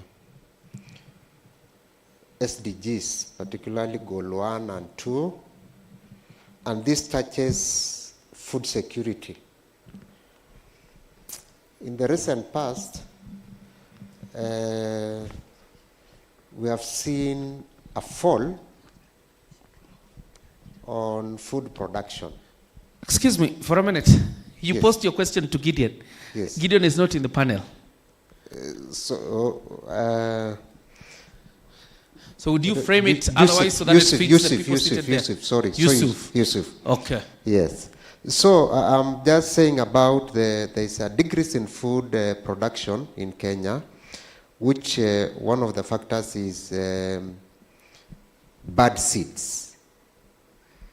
There's an outcry on Kenya Seed Company, particularly Kenya Seed, because when we plant Kenya Seed and then we plant maybe ADC and other seeds, there's a big difference. As a government, and we rely 100%, or we have confidence when the government of Kenya supply us with seeds. What are you doing about it? Because there's a concern. Thank you. All right, that's on seeds. Not that question, Yusuf. There's a second question up here. You have the microphone? Go ahead. Put it on. Hello. My name is Chirchir Emory. I'm from Konza Technopolis. My question goes to the director, ACA. How is the ACA leveraging emerging technologies like machine learning and artificial intelligence in counterfeit operations? And if there are any solutions currently deployed, what are their effectiveness, and can you quantify this? And then the next question goes to the entire panel. I was wondering, are there any public awareness programs currently launched, and are people actually aware that there is an ACA? And also, how are you working to inform people of this? Is there a roadmap, or is there a plan to rolling up programs? Thank you. When you say you want to ask the entire panel about whether people know that ACA exists, anyone can. You see the composition of the panel. Yeah. Anyway, Yusuf, I think the crux of the questions falls on you. So very quickly, respond to them. Thank you. I think, Julius, you are talking about the issue of food security. And I'm glad to tell you that ACA is in the forefront in terms of ensuring that our food security is not interfered with by fighting counterfeit fertilizers and seeds. And of recent, I think we have been in the forefront in terms of seizing counterfeit fertilizers, particularly within this country. And we have been partnering together with KEFIS to ensure that whenever we came across the issue of counterfeit seeds, we address it adequately together with them. And from the previous speakers, we have to acknowledge that without this issue of multi-agency approach, it's very difficult for ACA alone to fight counterfeiting. And we are in the forefront in ensuring that we partner with the National Police, DCI, KFIS, KRA, to ensure that we approach it in a multi-front way to deal with it. And particularly the counterfeiting of seeds and fertilizers is happening in terms of repackaging. And whenever there is a repackaging of counterfeit, or mostly the counterfeiters, what they normally do is that they take the subsidized fertilizers of the government and repackage it to high-end fertilizer bags. And that one doesn't mean that they are counterfeit. But at the same time, whenever there is counterfeit fertilizers, we have been in the forefront, and we have got a lot of cases that we have dealt with it, and we are continuously partnering with all the government agencies in terms of intelligence gathering, in terms of enforcement, to ensure that we are not allowing those products to be in the market. You have cited the issue of Kenya seeds. I can assure you that we have not had any particular complaint that has reached our office that the Kenya seeds are the culprit in terms of counterfeit seeds. But whenever there is the issue that a report has been received, we normally act on it. So I will assure you that those complaints will be addressed, and we shall be able to be on top of it. So the issue of solutions in terms of artificial intelligence, at the moment, I cannot say that we are using any form of artificial intelligence to counter the issue of counterfeiting in the country. But we are saying that we are up to task in terms of looking at ways to enhance any digital solution from any other countries or within our country. But what I know is that most of the brand owners have an effective way of introducing security system within their product that we are always training, and we are always exposing our officers to those security features or any other digital way of ensuring that they identify counterfeit goods in the market. So I think what we are trying to look at is we are trying to look at a very diverse way of dealing with issues of counterfeiting from the manufacturer's end and also from the state agencies to see how best we can able to hamper the counterfeiters not to endanger the consumers. Thank you very much. All right, probably then hand it over to Dr. John, because there was a question of public awareness. Dr. John. Yeah, thank you so much. I thought Ellis will be able to answer that question on the public awareness. Okay. Yeah. Go ahead. To my knowledge, the ACA is well known. I'm not sure if I'm the right person to answer this, John, but I know for a fact. I've been working very closely with the ACA since its inception, which was 2010. And I know there have been many, many, many campaigns over the years, all over the country, where the ACA has visited Kisumu, Mombasa, Nakuru. They've been everywhere. So whether I think it's a very good question to raise is, does everybody in Kenya know that the ACA exists? Probably not. And that's a very valid point, and something what I think we should continue to work on. But I know the section or the department within the ACA that is responsible for this is working very hard, and will continue to do so. I'm not sure if that answers your questions, John. I think that's up to the person. Actually, it has answered because you are talking from the private sector point of view. Yeah, and the fact that they mentioned Mombasa, Kisumu, but I do agree blah, that blah, blah. Even from our own research, there's a lot of confusion between the work of ACA and KEBS. Mhm. So there are more people actually who feel that KEBS is the one that is in charge of combating counterfeiting. All right. So there's a bit of room for us really to create public awareness. Okay. Dr. John, very quickly, because I had a simple question. From your presentation earlier, you talked about the prosecution bit going to the Office of the Director of Public Prosecutions. And my question was, does it represent a structural weakness, so much so that these cases are being prosecuted at the Office of the ODPP? Are you providing prosecutors, or what happens? Yeah, thank you so much. Actually, the ODPP is the one that's mandated to prosecute all matters. So essentially, the powers that ACA had initially was a donated power from the Office of the Director of Public Prosecution.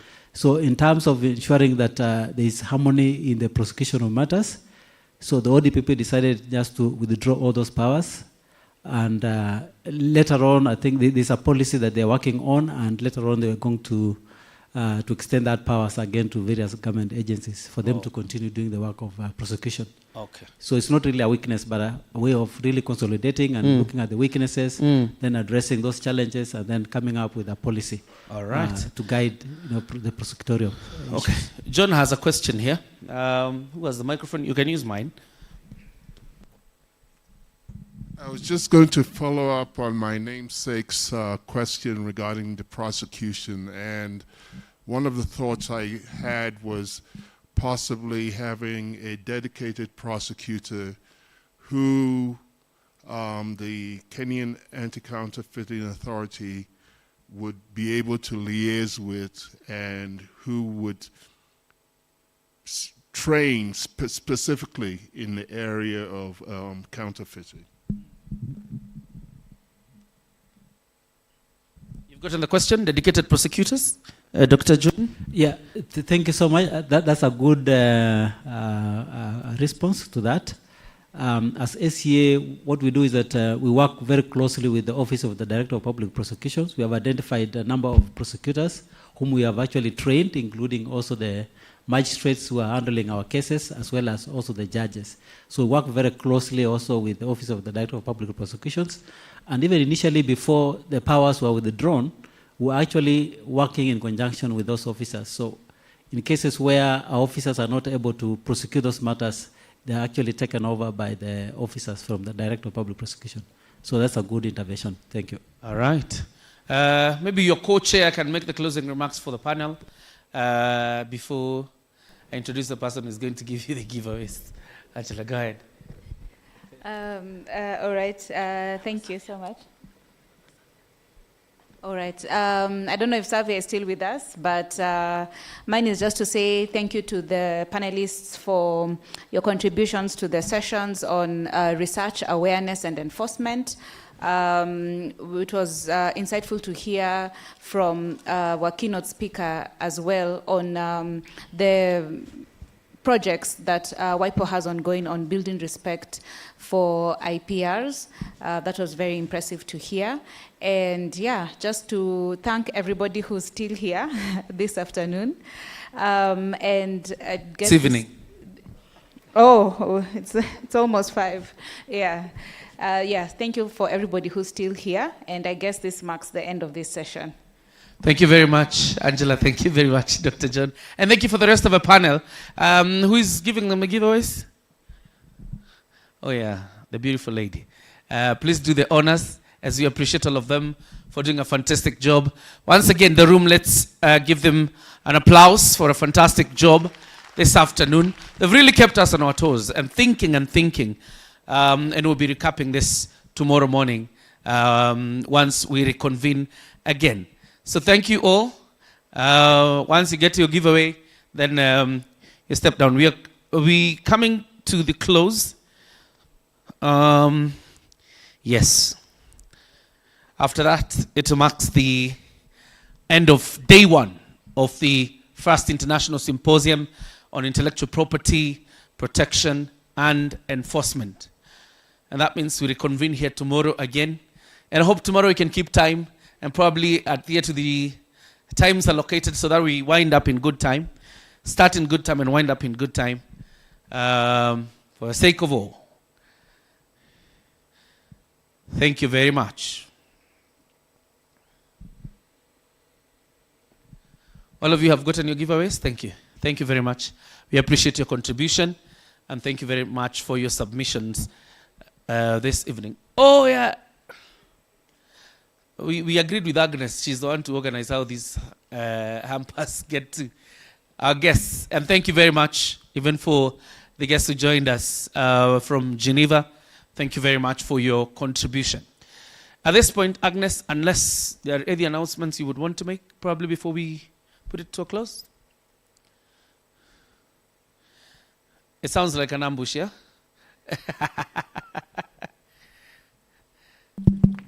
Let's welcome Agnes for the announcements before we put it to a close.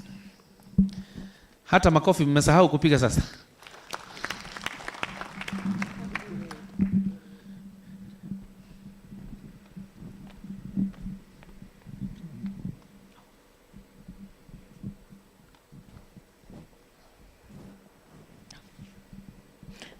Thank you, Mr. Curia. And thank you once again for all those that are here with us, those that are participating online. We appreciate your being with us the whole day.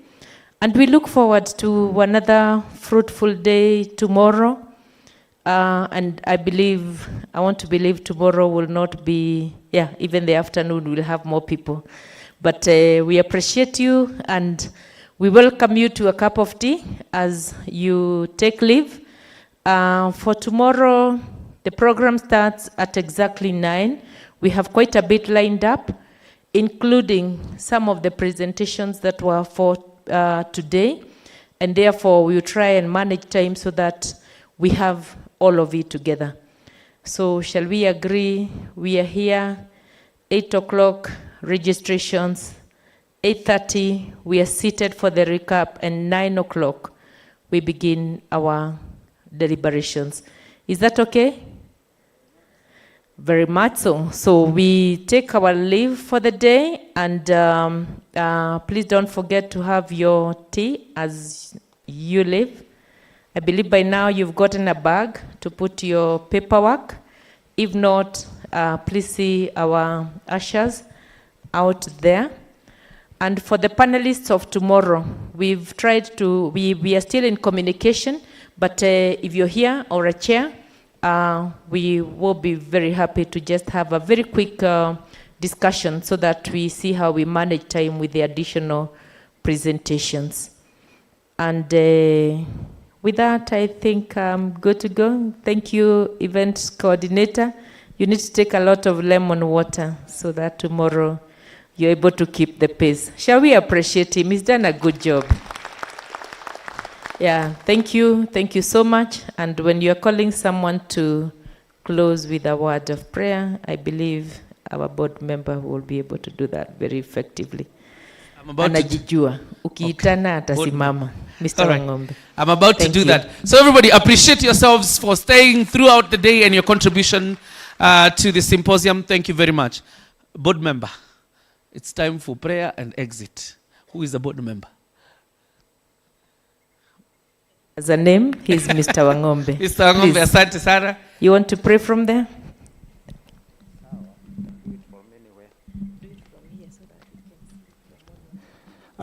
Thank you for that. I never run away from that because I normally tell them the Bible is very clear.